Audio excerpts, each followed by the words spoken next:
어제 그래도 다행히 11장까지 했기 때문에 편안하죠. 마음이 편안하죠, 여러분도? 편안하고. 이제 오늘부터는 이제 생활에 대한 얘기니까 그동안 원리를 많이 얘기했다면 이제 생활이니까는 그만큼 좀 편안해요. 이런 바울 사도의 철학은 분명한 것 같습니다. 우리가 충분한 깨달음을 먼저 얻고 그러고 나서 삶을 살아야 된다. 특별히 기독교가 그냥 막 되는 게 아니고 충분히 하나님과의 관계 이런 모든 문제 본인의 이런 모든 문제 정리된 이후에 그래서 이제 어떻게 살 것인가 교리 다음에 생활이지 생활부터 먼저 되는 게 아니라는 거죠. 충분한 교리를 깨닫고 생활이다. 그러니까 시험 공부를 충분히 하고 시험을 봐야지 그냥 보면 되겠습니까? 뜨거운 마음으로 공부를 해야죠.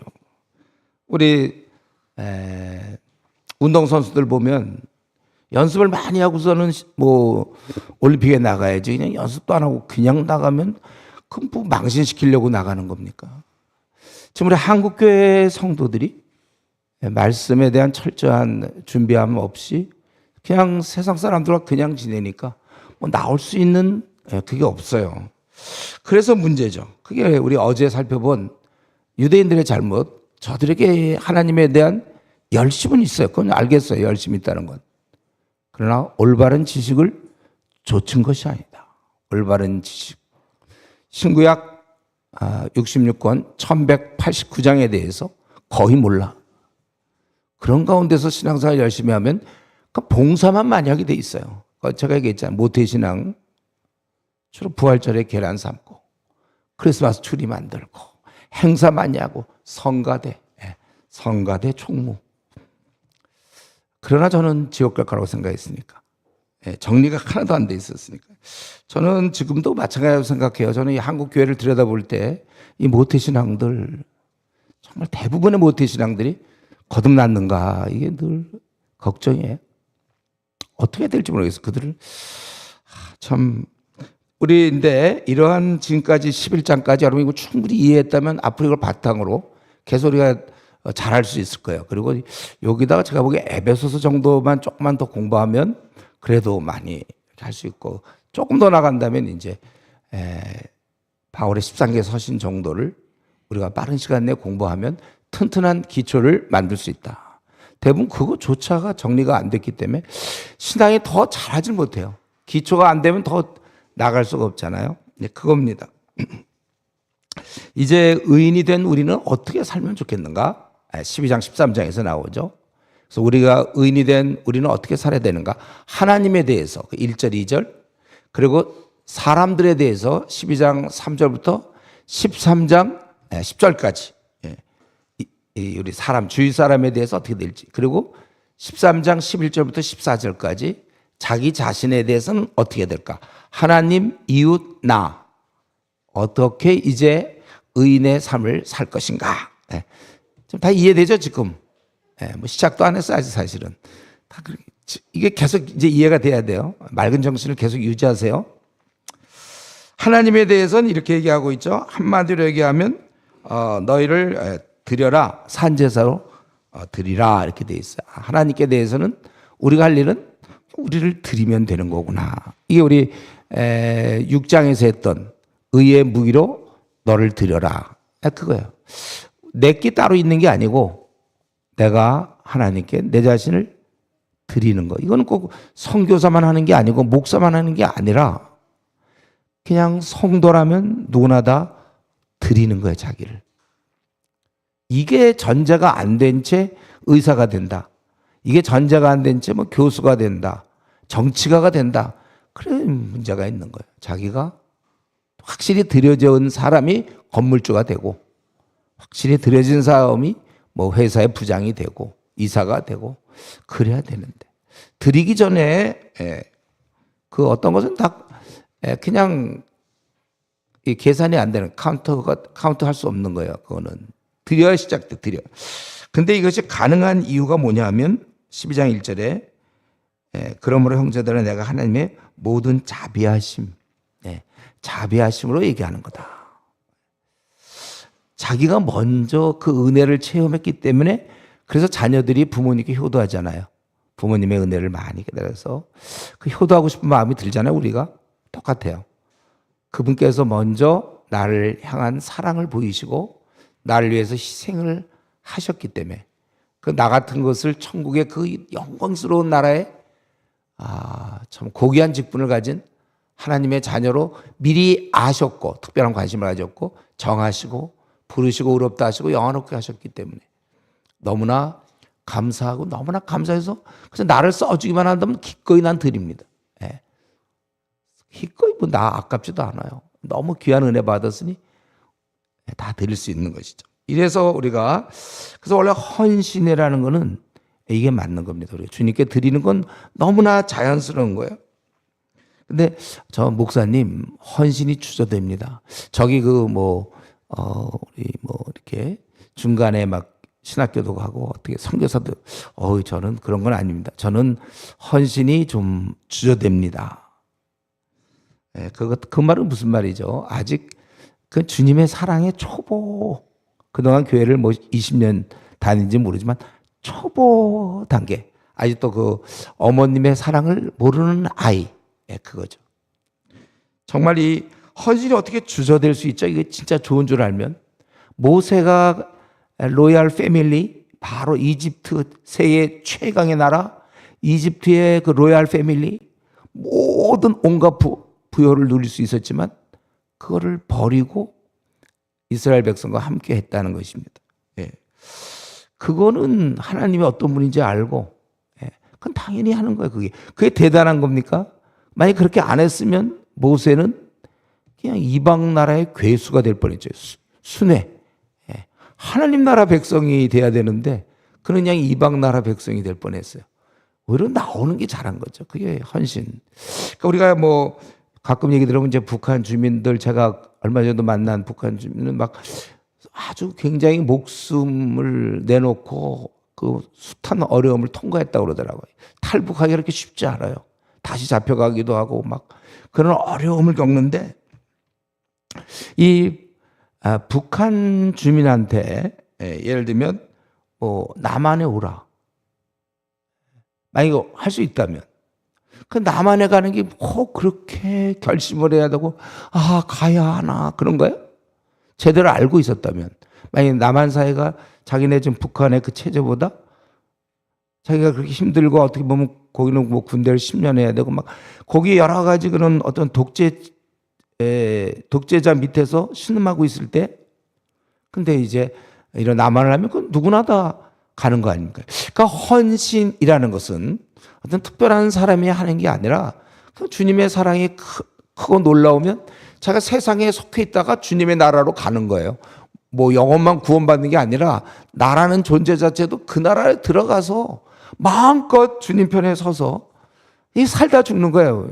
기왕에 한번 사는데 그냥 세상에 속해서 세상에서 그냥 온갖 그냥 문제 부딪히면서 그렇게 살 것인가? 이집트 왕국에서 살 것인가? 아니면 이스라엘 백성과 함께 살 것인가? 그럼 뭐 여러분의 결정이죠. 저는 그래서 제가 헌신하고 뭐 이렇게 됐을 때 이거 이혼론으로 생각하지 마세요. 제가 얘기하는 건 무슨 목사만 그래야 된다는 뜻이 아니라 저는 그때 청년회 때 나는 주님을 위해 살겠습니다 하고 저를 드렸어요. 그리고 그 길을 찾았더니 저는 그게 이제 학생 선교단체의 간사였고 그래서 그렇게 해서 20년 그렇게 한 거고 그러다가 이제 또 다시 이 주은혜교회 이제 시작한 거고 그렇게 된 거죠. 그래서 우리 헌신에 대해서 우리는 아주 그건 너무 당연한 것이지 신앙 좋은 선교사 지원할 사람들만 헌신하고 우리는 평신도예요. 그래서 헌신은 조금 생각해 봐야 돼. 헌신을 할까 말까 막 거듭날까 말까야 아직. 그러니까 천국 백성이 될까 말까고. 더구나 우리는 이렇게 하려니 얼마나 고마워 이게. 하나님께서 우리를 너희 몸으로 하나님 기뻐하시는 산 제물로 드리라. 우리 같은 걸 자격이 될까 우리가 하나님이. 근데 하나님 앞에 드리라. 하나님 기뻐하겠다는 거예요. 의의 무기로 드려라. 그러니까 아주 기쁘죠 우리가. 좋은 거에 나 같은 거를 우리 같은 거를 하나님이 기뻐하신다니까 너무 감사하죠. 쓰세요. 여러분도 지금 그렇게 하셔야 된다. 저요 쓰세요. 써주면 그 감지덕지죠. 뭘 내가 할까 말까 이러고 있어요. 뭐가 잘못됐 되게 좀 잘못됐죠. 근데 지금 우리 한국교회 상황은 헌신은 좀 신앙 좋은 사람만 하고 있고 일반인들은 안 하는 것처럼 돼 있는 이런 분위기가 어떻게 깨질지 모르겠어요.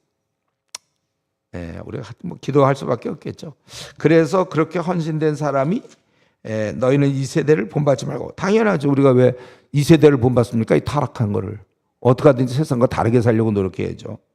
오직 마음을 새롭게 함으로 변화를 받아 하나님의 선하시고 기뻐하시고 온전한 뜻이 무엇인지 분별하도록 하라. 그래서 분별하라는 것은 우리가 그 하나님의 내 삶을 통하여 하나님 무엇을 원하고 기뻐하시는지를 입증하라 그거예요. 드러내라 그겁니다. 여러분의 삶을 보면 하나님은 저렇게 사는 걸 원하는 거구나. 하나님이 저런 사람이 되기를 원하는 거구나. 나를 보면 뭐 직장이나 어디서 나를 보면 하나님이 저렇게 살라고 하셨구나. 하나님 뜻이 그거구나. 그렇게 사는 걸 기뻐하는구나. 저렇게 화를 안 내는 걸 좋아하는 거구나. 이런 거를 여러분들이 입증하라. 하나님과 관계에서는 그렇게 해야 되는 거고. 두 번째, 인간에 대해서는, 사람에 대해서는 그 얘기를 이제 바울사도가 하려다가 먼저 잠깐 3절부터 8절까지 믿는 자 안에서 벌어질 일을 먼저 얘기하는 거예요. 그리고 9절에 이제 일반 모든 사람에 대한 대상인데, 먼저 우리 믿는 자, 우리 신자 공동체 중에서 우리가 뭘 해야 되냐면 각각 받은 은사를 가지고 써먹으라. 그게 3절부터 8절까지. 그러니까 여러분, 우리가 이제 의인으로서 어떻게 살 것인가, 우리 신앙의 공동체에서, 교회에서 여러분 은사를 써먹어야 돼. 이러면서 예배만 보고 아주 그냥 재빠르게 집에 가는 사람들이 있죠. 어떤 이제 큰 교회 같은 데 가보면, 이전 제가 다니던 교회들에서 축도 끝나기 전에 가는 사람들이 꽤 있었어요. 왜냐면 끝나면 사람 만나야 되니까요. 여기다 축도 끝나기 전에 빨리 확 나가는 사람들이 있어요. 그런 사람이 은사를 써먹을 수 있나요? 뭘 만나야 써먹지. 은사는 이렇게 서로 사용해야 되는데, 그건 성경의 가르침을 거부하는 것입니다. 우리가 은사를, 그래서 너희가 이제 먼저는 자기 은사를 좀 잘 파악하라 그랬죠. 자기가 괜히 믿음의 분량도를 지혜롭게 생각하지 그 이상 자기가 갖고 있지도 않은 은사를 사용하여 뭐 그렇게 하지 말라는 거예요. 자기 은사를 잘 파악하고, 그리고 우리가 4절 5절에 많은 지체를 가졌으나 같은 기능을 가진 게 아니니 이와 같이 우리가 많은 사람이 그리스도의 한 몸이 되어 서로 지체가 되었다. 이건 서로 지체, 통일성을 얘기하고, 그리고 6절부터 이제 8절까지 다양성, 통일성과 다양성이 있습니다. 그래서 여기 은사가 7가지 나오죠. 여러분 그 고린도서 12장 했던가요? 거기서는 은사가 12가지 정도 나오고, 에베소에서 4가지 혹은 5가지 정도, 뭐 대략 은사는 20가지 정도 있어요. 우리가 거기에 다 들어갑니다. 근데 여기 보니까 우리에게 주신 은혜대로 받은 은사가 각각 다르다고 그랬어요. 그래서 혹 예언이면 믿음의 분수대로, 우리 존 스토트 목사님이 얘기한 것처럼 이거는 우리의 그 믿음을 우리의 기독교 믿음의 그 모순되지 않는 범위 내에서, 우리 초대교회 때는 그 성경이 완성되기 전이기 때문에 예언이 많이 있었어요. 예언이 물론 구약시대 때 예언자들이 했던, 선제들이 했던 예언과는 좀 다르지만, 뭐 이 땅에 흉년이 든다, 뭐 이런 식으로 아주 조금씩 네가 결박 당할 것이다, 뭐 아주 결정적인 건 아니지만 그런 뭐 삶에 약간의 예언이 있었는데, 이런 것도 다 기독교 우리가 알고 있는 믿음의 바탕을 가지고 얘기해야 된다는 거예요. 아닐 때 그건 우리가 조심해야 돼요. 고린도전서 14장에서 이런 얘기 자세히 다루고 있습니다. 그래서 믿음의 분수대로 하고, 혹 섬기는 일이면, 이거 별로 은사 이런 거 안 좋아하는 사람이 있는지 몰라요. 섬기는 일, 이거 은사야 이게. 그래서 우리도 보면 우리 모두가 다 섬겨야 되는 거 맞는데, 이상하게 교회 내에서 보면 이상하게 섬기는 걸 잘 섬기는 사람이 있어. 이상하게. 누구라고 얘기는 못하겠어요. 누구라고 얘기는 머릿속에 떠오르는 사람이 있어요. 이 교회. 틈만 나면 뭐 이렇게 뭐든지 든든해. 그 형제랑 같이 있으면 편해. 그냥 항상 잘 섬기고, 그걸 또 되게 기쁘게 생각하더라고요. 구질구질하고 좀 안 하고 싶은데 그거 되게 섬겨요. 그 약간 은사야. 그러면 우리는 난 은사 없으니까 가만히 있겠다? 그건 얌체죠. 우리는 기본적으로 섬기에 되어 있는데, 그중에 이상이 유독 잘하는 사람이 저렇게 섬기는 거를. 그런 사람이 가까이 있으면 좀 편하긴 해요, 사실은. 알려줘요, 누군지? 좀 궁금해서 나중에 나한테 와서 물어봐야 돼. 알려줄게. 그 사람 근처 가서 좀 편해보려고. 혹 가르치는 자면 가르치는 일로. 사실 그래서 이 가르치는 자는 가르치는 일을 해야 돼. 이거 이해를 목적으로 하기 때문에 가르치는 은사가 있을 때 교수를 하는 게 좋고 교사를 하는 게 좋습니다. 오늘날 우리나라 그 분위기는 뭐 예를 들면 자매들 교사 되는 거, 그 되게 막 안정되고 좋다 해서 막 그런 거 하잖아요. 근데 가르치는 은사가 있는지는 잘 모르겠어요. 그리고 또 어떤 사람 교수 되겠다. 정말 뭐 명문대, 하버드 대학 뭐 막 그래서 충분히 실력은 되는데 가르치는 은사가 없을 수 있어요. 그런 사람들은 연구원이 돼야지 교수가 돼서 왜 학생들을 지루하게 만들 이유가 뭐 있습니까? 그래서 이전에도 저도 공부 잘하는 친구들 좀 있었는데 공부 좀 잘해도 뭐 앞으로 뭐 할 거냐 그러니까 교수 되겠다. 그래서 한번 좀 생각해 보자.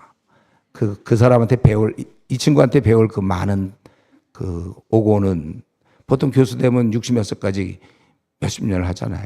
그럼 그 학생들이 좀 안 된 것 같고 그래서 좀 연구원이 어떻겠냐 내가 이렇게 제안을 했는데 가르침의 은사도 좀 생각하면서 요즘 뭐 인기 있고 교사가 뭐 인기가 있다 그거로만 그거는 세상 사람들이고 우리는 자기에게 잘 맞춰서 그렇게 해야 되고 또 위로하는 자가 있어요. 특별히 저는 특별히 방언의 은사보다 이 은사가 지금 훨씬 더 교회에 중요해요.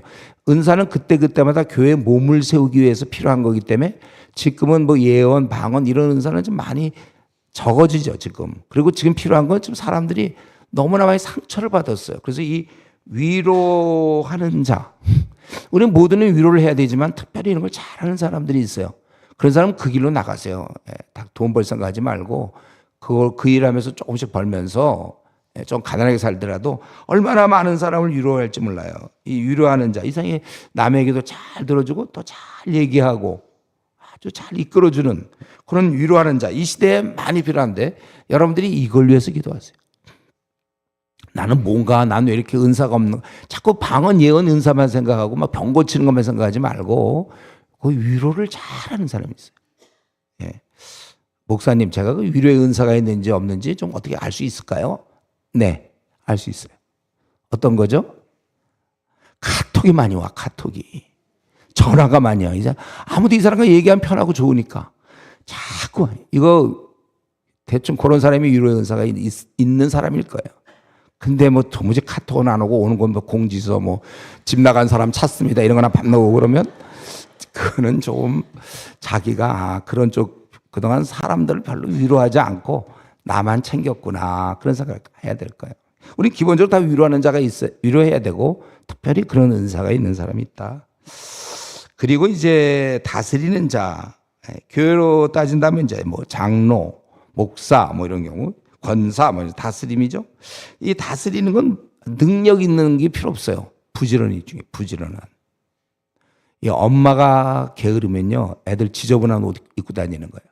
엄마가 그냥 빨리빨리 막 움직여 애들 옷도 빨리빨리 해주고 뭐 막 그러는 거잖아요. 부모가 하여튼 부지런해야 자녀들에게 맛있는 것도 공급할 수 있고 영양 이런 거 비슷한 거죠. 이 다스리는 자는 부지런해야 그 밑에 있는 사람들이 편한 거예요. 미리미리 알아보고 여기 가려면 어떻게 가야 된다.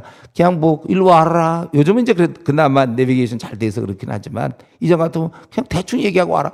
그게 어느 길로 가는지 잘 모르는데 부지런한 사람 미리 자기가 가보고 야 근데 거기 길이 공사 중이라 안 되니까 이렇게 와야 된다. 막 이런 식이 해야 된다. 부지런해야 되니까. 그래서 부지런한 사람.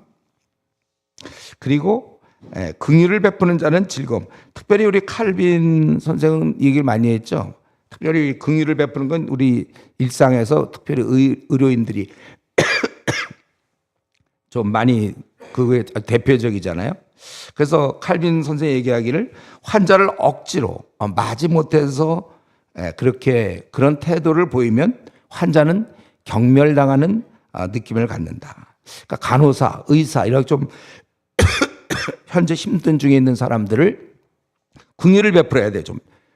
근데 이제 막 아주 귀찮아하고 왜 또 물어보느냐. 어떤 의사는 아예 물어보면 답도 안 해주는 사람도 있어요. 뭐 물어보면 못 들은 척하고 이런 사람도 있어요. 아주 답답해서 이거 자기는 걱정이 돼서 물어보는데 그냥 딴청하고 이런 사람도 있고.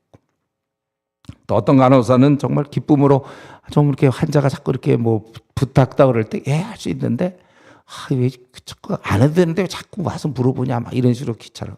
주사를 놓더라도 그냥 좀 막 그런 예를 들면 그렇다 이제 뭐 그렇진 않겠지만은 그런 분위기. 언제든지 친절. 그래서 즐겁고 민첩하게 자기를 도와줄 때 환자는 참 기쁜 거예요. 날 이렇게 해주는구나. 우리들 원래 성경에는 기독교는 어떻게 되어 있습니까? 친절하라고 그랬죠. 무뚝뚝한 거 안 돼요, 여러분. 예? 무뚝뚝. 그런 거 안 돼. 에베소서 우리 4장 32절에 서로 친절하게 하며. 우리 무슨 도 사람들은 뭐 무뚝뚝하다 이런 말이 있죠.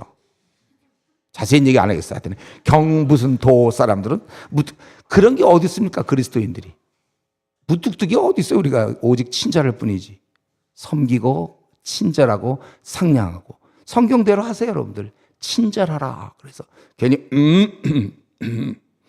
이건 안 돼요. 친절하셔야 돼요. 그리스도인이 친절. 그래서 이 은행을 가든지 어디 가서 아니면 관공서 가든지 친절한 사람이 딱 있어요, 벌써. 그쪽으로 가면 저 사람한테 가면 좋겠다. 이게 친절한 사람이 있고 어떤 사람 같은 은행원인데도 좀 이렇게 좀 하여튼 느껴져. 그게 친절하질 않아. 이 사람한테 얘기하면 참 편한데. 저는 주민센터 많이 가보거든요. 이제 이사를 많이 다니다 보니까. 가보면 벌써 이렇게 친절한 사람이 있고 벌써 어투는 친절한 사람이 있어요. 어투가. 네, 이러는데 별로 그렇게 아니야. 근데 그렇게 어투를 안 해도 그냥 친절히 나오는 사람이 있어요. 여러분 어떠세요, 여러분들은? 친절해야 돼, 우리가. 즐거움으로. 조그만 우리가 꼭 이거는 의사, 간호사만 얘기하는 게 아니고 내가 조금이라도 뭐 회사에서 조금 좀 누군가 좀 약간 시혜를 베풀어야 될 입장이 있을 때 너무 그렇게 딱딱하게 그러지 말고 정말 기쁨으로 그 사람의 입장을 도와주면서 그래야 되나 이거죠. 그러라 이거예요. 이런 면에서는 만약에 뭐 의료인이 되는 건 좋겠죠. 이러한 은사가 있으면. 만약에 이런 은사가 없다면 한번 조금 생각해 볼 필요 있어요. 내가 꼭 약사가 돼야 되나? 내가 꼭 그렇게 의료인이 돼야 될까? 지금 우리 학생들 중에 이 뭐 의대 다니거나 뭐 간호대 다니는 사람도 있으면 한의대를 다니든지 치대를 다니든지 한번 생각해 보세요. 나는 별로 기쁘지가 않고 섬기는 게 좋지 않은데 굳이 이 길을 앞으로 50년, 40년 살아야 되나? 바꾸는 것도 좋을 것 같아요. 차라리 그럼 뭐 다른 걸로. 이렇게 이제 그렇게 할 것이니라. 그래서 우리가 이웃사랑의 형태가 바로 은사를 쓰는 거예요. 우리는 자기의 은사를 알아야 됩니다. 그래서 웬만하면 거기에 맞춰서 직장을 앞으로 택하는 것도 좋아요. 목사님, 전 모르겠는데요? 내 책임이에요, 그게? 자기가 모르는 거? 자기가 모르는 거죠. 그러니까 그 뭐냐면 그동안 일을 안 했다는 거예요. 예배만 보면 쏜사같이 집에 갔다는 거죠. 이 은사는 같이 있으면서 드러나는 거거든요. 섬기다 보니까 남들은 힘든데 자기는 하나도 아니고 재밌어. 그거 보통 은사일 확률이 커요. 같은 일을 자꾸 해보다 보면 그게 드러나요, 그게. 이게 은사구나. 그러니까 이때야말로 우리 미지근한 신자들, 뺀질이들이 이제 손해보는 타이밍이죠. 자기는 몰라, 이런 경우. 뭘 써봤어야 알죠. 해봐야 자기가 잘하는지 못하는지 알 거 아니에요. 그래서 빠른 시간 내에 자기 은사를 좀 알고 써먹을수록 그 개발이 돼요. 개발이 돼서 그 분야에 탁월한 사람이 되는 거예요. 그리고 이제 9절부터 시작해서 21절까지. 이제 제 마음이 일단 편하니까 이제 천천히 해도 된다니까 좀 약간 천천히 하다 보니까 여러분도 약간 좀 졸리려고 그래요? 긴장을 좀 해야 되겠나? 내가 막 빨리 해야 되겠어요? 힘들었는데 저도 사실은. 그래도 마음이 이제 벌써 12장 하니까 13, 14. 최악의 경우 안 되면 뭐 내일이라도 13장부터 하면 되니까 하여튼 천천히 하자. 아주 즐거웠어요. 제가 마음이 오늘 아주 하루 종일 즐거웠어요. 이제 모든 신자들이 해야 될 의무는 뭐냐? 그거는 당연히 사랑이겠죠. 우리 형제 사랑이잖아요. 사랑에는 거짓이 없나니 악을 미워하고 선에 속하라. 이제 9절부터 우리 주위 사람을 사랑하라 그러는데 근데 조심할 게 있다고. 거짓된 사랑. 이런 게 참 왜 이런 게 파고 들어가는지 모르지만 진짜 사랑하질 않아요. 거짓된 사랑이 있어. 진짜 사랑은 이런 거예요. 형제를 사랑하여 서로 우애하고 아주 좋고 존경하기를 서로 이 존경하는 거. 우리 사랑은 물에 행치한다고 그랬잖아요. 난 저 사람 잘하기 때문에 그냥 예의도 안 갖추고 막 그러는 거. 그렇지 않아요. 사랑은 물에 행치 않는다고 그랬어요. 그래서 원래 우리가 친한 사람일수록 굉장히 예의를 갖추고 물에 행치 않고 존경한단 말이죠. 서로 먼저. 네가 나보다 어리니까 나를 먼저 인사해야 내가 인사를 해주겠다. 뭐 이런 생각들은 좀 버리라는 거예요. 서로 먼저 아주 그냥 존경하고 처음 오면 경계부터. 요즘 신천지 때문에 뭐 그럴 수밖에 없지만은 그래도 막 경계하는 게 아니라 상당히 뭐 이런 인물이 있는가 존경하는 눈빛을 보이고 서로 먼저 그렇게 하라는 거예요. 그리고 부지런하여 이런 일을 할 때 쉽지 않기 때문에 그래서 항상 열심을 품고 주를 섬기라. 내가 지금 하고 있는 일이 주님을 섬기는 일이다. 이게 우리의 피곤의 해독제다. 제가 이거 로마서 이거 할 때마다 항상 떠오르는 인물이 있어요. 요 구절 할 때. 아마 몇 번 10년 전에 들었는지 모르겠어요. 이전에 제가 그 선교단체에서 간사할 때 여성분이 한 분, 자매 간사님이 있었는데 그분이 경북에서 올라오셨어요. 서울에 이제 유학을 와서 명문대를 다니고 영문과를 졸업하고 영어 교사로 있다가 그걸 그만두고 간사로 뛰어들었어요. 간사는 이제 월급도 적고 또 외롭고 무남동녀였어요. 부모님도 보고 싶고 그러나 이제 학생 운동의 중요성 한 대학을 보고만 시켜야 되고 그래서 이분이 간사를 했는데 이상하게 또 이런 좋은 사람 있는 반면에 또 아주 좀 괴팍한 형제가 한 명 있었는데 이 형제도 나중에 이제 교수하다 말았는데 이 형제는 이상하게 사람을 이렇게 자꾸 갈고요. 별로 하나도 안 웃어. 근데도 괜히 웃은 듯이 하면서 그 사람 자꾸 괴롭혀. 이 사람 만나면 괴롭히고 저 사람 만나면 괴롭히고. 그래서 이 자매 간사님 밥이야. 그냥 무슨 말 하면 이러면서 막 괴롭히고. 근데 잘 견뎠는데 어느 날이었어요. 이 자매 간사 그날 캠퍼스에서 너무 힘들었어. 학생들한테 당하고 지치고 힘들어서 사무실 와서 이제 혼자 이러고 있는데 이 형제가 또 나타나갖고 막 또 말도 안 되는데 자꾸 괴롭히는 거예요. 그러니까 이 자매가 그렇지 않아도 힘들고 외롭고 쓸쓸하고 뭐 그래 학생들한테 인정받지 못하고 되는 거 별로 없고 막 이러는데 이 형제가 또 괴롭히니까 그날 따라 못 견디고 그냥 눈물을 흘리고 엉엉 울었어요. 엉엉. 근데 엉엉 울고 있었어요. 엉엉 울고 있는데 그때 이제 한 형제가 아르토시 장교 했는데 그 형제가 이제 제대라고 딱 와갖고 그 장면을 봤어요. 그래갖고 가갖고 참 간사님은 좋겠습니다 이랬어요. 이 여자 간사님이 울다가 왜 좋냐고 이렇게 쳐다보세요. 뭐가 좋아요? 간사님은 좀 주님 일 하다가 당해서 이렇게 우는 거 아닙니까? 저는요 건강하고 시간도 많고 있는데 저는 주님 일을 하지 않기 때문에 울 일도 없습니다. 이래. 그리고 간사님은 지금 주님 때문에 울지 않냐? 그러니까 이분이 울다가 생각해보니까 그렇거든요. 자기가 지금 왜 이러고 있어요? 울다가 탁 눈물 닦더라고. 제가 주님 때문에 이러는 거예요. 다 그걸 깨닫는 게 중요해요. 특별히 우리 나름대로 여기 뭐 조장, 재직, 장로, 뭐 집사, 권사, 목회자 마찬가지 다. 내가 왜 이런 일을 당해야 되죠? 주님 때문에. 주를 섬기는 열심을 품고 주를 섬기기 때문이다. 이게 모든 피곤해도 저는 평생 내가 많은 일을 당했겠죠. 40몇 년을 일을 했으니까 많이 당하는데 그때마다 그래도 내가 주님 편이다. 그리고 다윗에게 했던 거 어디를 가나 이기게 하셨다. 하나님이 그 말씀 붙잡고 어려운 환경에서도 주께서 이기게 하신다. 나는 그러고 주님 편이다. 이러면 힘이 쫙 나는 거예요. 힘이 나서 다시 싸우고 또 싸우고. 우리가 사실 이 사랑을 베풀 때 쉽지 않습니다. 내가 뭐 사랑 베푼다고 누가 알아줍니까? 그러나 우리가 열심히 품고 주를 내가 주님 때문에 이렇게 한다. 이게 참 중요해요. 그래서 우리가 소망 중에 즐거워하며, 이 무조건 성경에서 즐거워하는 건 무조건 우리에게 해당되는 거예요. 여러분, 우리 기본 그리스도인의 기본 태도는 즐거움이에요. 아니, 미아가 엄마를 잃어버려갖고 막 울다가 며칠 동안 울다가 엄마를 만났으면 행복이지 뭐. 엄마 손에 근데 초콜릿이 있느냐 없느냐, 아이스크림이 있느냐 없느냐 이거 따지고 있습니까? 엄마를 만나면 그냥 끝나는 거잖아요. 우리가 그거에 이제 앞으로 남은 생 여러분, 여기 제일 어린 초등학생도 왔나? 중학생 왔나? 앞으로 한 70년 더 살지 모르겠어요. 초등학생들은? 아니면 여기 이제 뭐 10년 더 살 분, 20년 더 살 분 있는지 모르지만 40년, 30년 더 살지 모르지만 우린 끝났어요. 뭘로? 즐거움. 우린 즐거운 자. 그 성경에 항상 기뻐하라 이렇게 돼 있잖아요. 그분을 만났는데 그분이 우리의 선한 목자인데, 그래서 원래 되는 일은 하나도 없어요. 그래도 우리는 즐거워하는 거예요. 이게 신앙인이죠. 즐거울 때 즐거워할 수 있는 건 제가 중들도 할 수 있다고 그랬죠.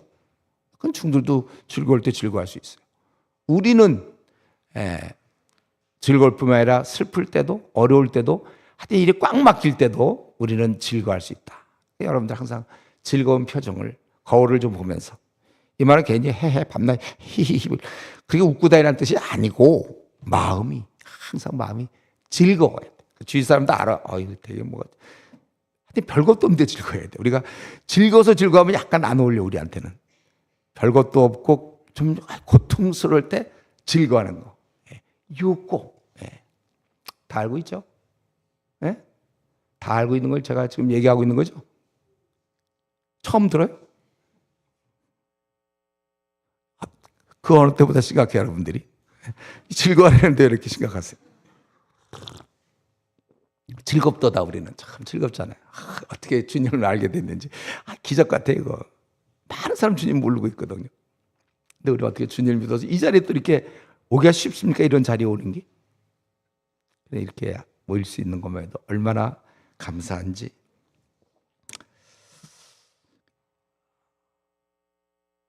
그래서 우리가 선택하세요, 여러분. 이거는 내가 그냥 나 혼자만을 위해서 살아서 그냥 편안하게 살 것인가, 아니면 다른 사람을 돌보면서 힘들게 살 것인가. 이건 선택입니다. 선택. 내가 편안하게 살지 힘들게 살지는 본인이 선택하는 거예요. 남을 돌보는 길은 그 좁은 길이고 좁은 문이며 주님 가신 길이고, 그거는 힘든 거예요. 이렇게 남을 돌보면서도 편안할 생각하지 마세요. 그게 진짜 힘든 거예요. 바울 사도도 지금 뭐 다 감옥 가 있고 밤낮 이러는 거 아닙니까? 매 맞고.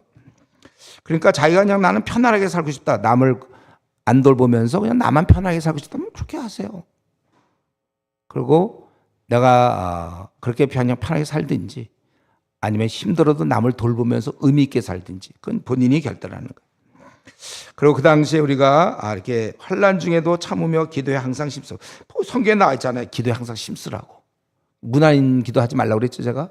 기도에 항상 기회 나는 대로 기도를 좀 많이 하세요. 할 거 없어서 기도하는 사람도 있어요. 그것도 괜찮아요. 성도들의 쓸 것을 꼼꼼하며 손대접하기를 힘쓰라. 그 당시에 어려운 자들이 그래도 복음을 위해서 이쪽 저쪽 다니고 막 그럴 때 그들을 잘 대접하라. 함께 나누라 이거죠. 그리고 이제 14절. 이렇게 하고 그냥 끝나면 좋겠는데, 우리가 아직 못 다룬 게 하나 있는데, 그 원수들, 그 왼수들 있지, 왼수. 왼수에 대해서는 어떻게 할 것이냐. 아주 마음에 아주 그냥 미워 죽겠어 하여튼. 이런 사람들 한 명씩 있습니까? 마련해 놨어, 한 명씩. 너희를 박해하는 자를 축복하라. 축복하고 저주하지 말라. 원수에 대해서는, 우리를 핍박하는 자들, 박해하는 자들에 대해서 축복하고 저주하지 말라는 거예요. 차라리 그냥 핍박을 견디라면 그건 쉬워요. 근데 여기는 뭐냐면 축복하라는 거예요. 행동을 참는 게 아닙니다. 마음으로 축복하라는 거예요. 즐거워하는 자들과 함께 즐거워하고 우는 자들과 함께 울라. 서로 마음을 같이 하며 높은 데 마음을 두지 말고 도리어 낮은 데 처하며 스스로 지혜 있는 체 하지 말라. 아무에게도 악을 악으로 갚지 말고 모든 사람 앞에서 선한 일을 도모하라. 할 수 있거든 너희로서는 모든 사람과 더불어 화목하라. 지금 보니까 핍박하는 이 원수에 대해서 또 모든 사람에 대해서 함께 한 마음을 가지라는 거죠. 즐거워할 때 즐거워하고 우는 자들과 함께 울고, 그리고 스스로 지혜 있는 체지만 하지 말라는 거예요. 공동체 내에서 특권 의식은 안 됩니다. 우리는 그런 거 권위라는 거 없어요. 우리 하나야 다. 교회의 근본 대신 주님을 기억하면서, 주님 뭐라고 그러냐면 나는 마음이 온유하고 겸손하다고 하셨어요. 우리가 그걸 기억하는, 늘 갖고자 하는 마음을 가져야 되는데 어떤 사람은 늘 튀고자 하는 마음을 갖고 있는 사람이 있어요. 갖고자 해야 돼. 늘 사람과 항상 갖고자. 그래서 아무에게도 17절에 보면 아무에게도 악을 갚지 말고 모든 사람 앞에서 선한 일을 도모하라. 항상 그렇게 선한 일을. 그래서 할 수 있거든. 내 편에서 아무리 노력해도 상대방이 전화도 안 받고 카톡도 안 받고 만나지도 않으면 그런 방법은 없어요. 그러나 내 쪽에서 내가 삐쳐서 만나자는데 안 만나. 이렇게는 하지 말란 말이야. 할 수 있거든. 네가 할 수 있잖아, 그거는. 그러면 너는 모든 사람과 더불어 화목하라, 이 말씀이에요. 그래서 오늘 우리가 이 시간에 좀 생각할 것은 우리가 모든 사람과 더불어 화목해야 된다. 어떻게 하면 될까요? 그럼 원수를 안 만들면 되지. 왼수들을. 원수를 안 만들면 돼, 우리 원수. 근데 왜 자꾸 우리에게는 원수가 생기죠? 우리는 크게 두 가지 생각할 수 있어요. 하나는 정말 그 상대방이 잘못했을 경우도 돼요. 그렇죠? 그럴 때 원수가 될 수 있어요. 근데 우리가 또 한 가지 생각할 거는 나의 그 한계 때문에 원수가 될 수 있어요. 내 한계 때문에. 그러니까 나의 어떤 분별력이 좀 떨어져 가지고 그 사람은 정상인데 내 분별력이 떨어져서 괜히 그 사람에 대해서 안 좋게 생각하는 거죠. 자기가 좀 객관적인 이 분별력이 떨어지는 사람들이 있어요. 그래서 괜히 원수를 만들어요. 그게 아닌데. 또 어떤 경우는 지금 자기의 좀 한계를 제가 좀 얘기하는데, 나의 한계로 인하여 내가 객관적으로 잘 생각 못하는 거거나 아니면 내 비등점이 낮을 경우, 보통은 100도에서 물이 끓어야 되는데 약 30도, 40도에서 끓어버리면 어떡합니까? 보통 화가 날 경우는 그 정도, 한 100 정도 해줘야, 상대방이 100 정도 해야 화가 나는데 상대방이 한 50 정도, 가장 큰 기본적인데 주고받는 건데 그거에 대해서 화가 난단 말이에요. 그러니까 굉장히 비등점이 낮아요. 이런 경우는 뭐냐면 잘할 때 이렇게 격려받지 못하고 뭐 심지어는 매도 좀 많이 맞고 이렇게 잘한 사람들, 분노가 많아. 분노가 이미 안에 많기 때문에 조금만 더 들으면 이게 커져 버리는 거예요. 그래서 그 정도 우리끼리 보통 할 수 있는 얘기인데 이 사람한테는 아주 삐치는 거예요. 탁 삐쳐. 이미 충분한 분노를, 기본 분노를 장착돼 있기 때문에, 기본 분노. 여기다 웬만한 분도 조금만 들어오면 그냥 딴 사람도 이게 비어 있기 때문에 와도 그냥 밑에 깔리는데 이건 쭉 충분히 준비가 돼 있어.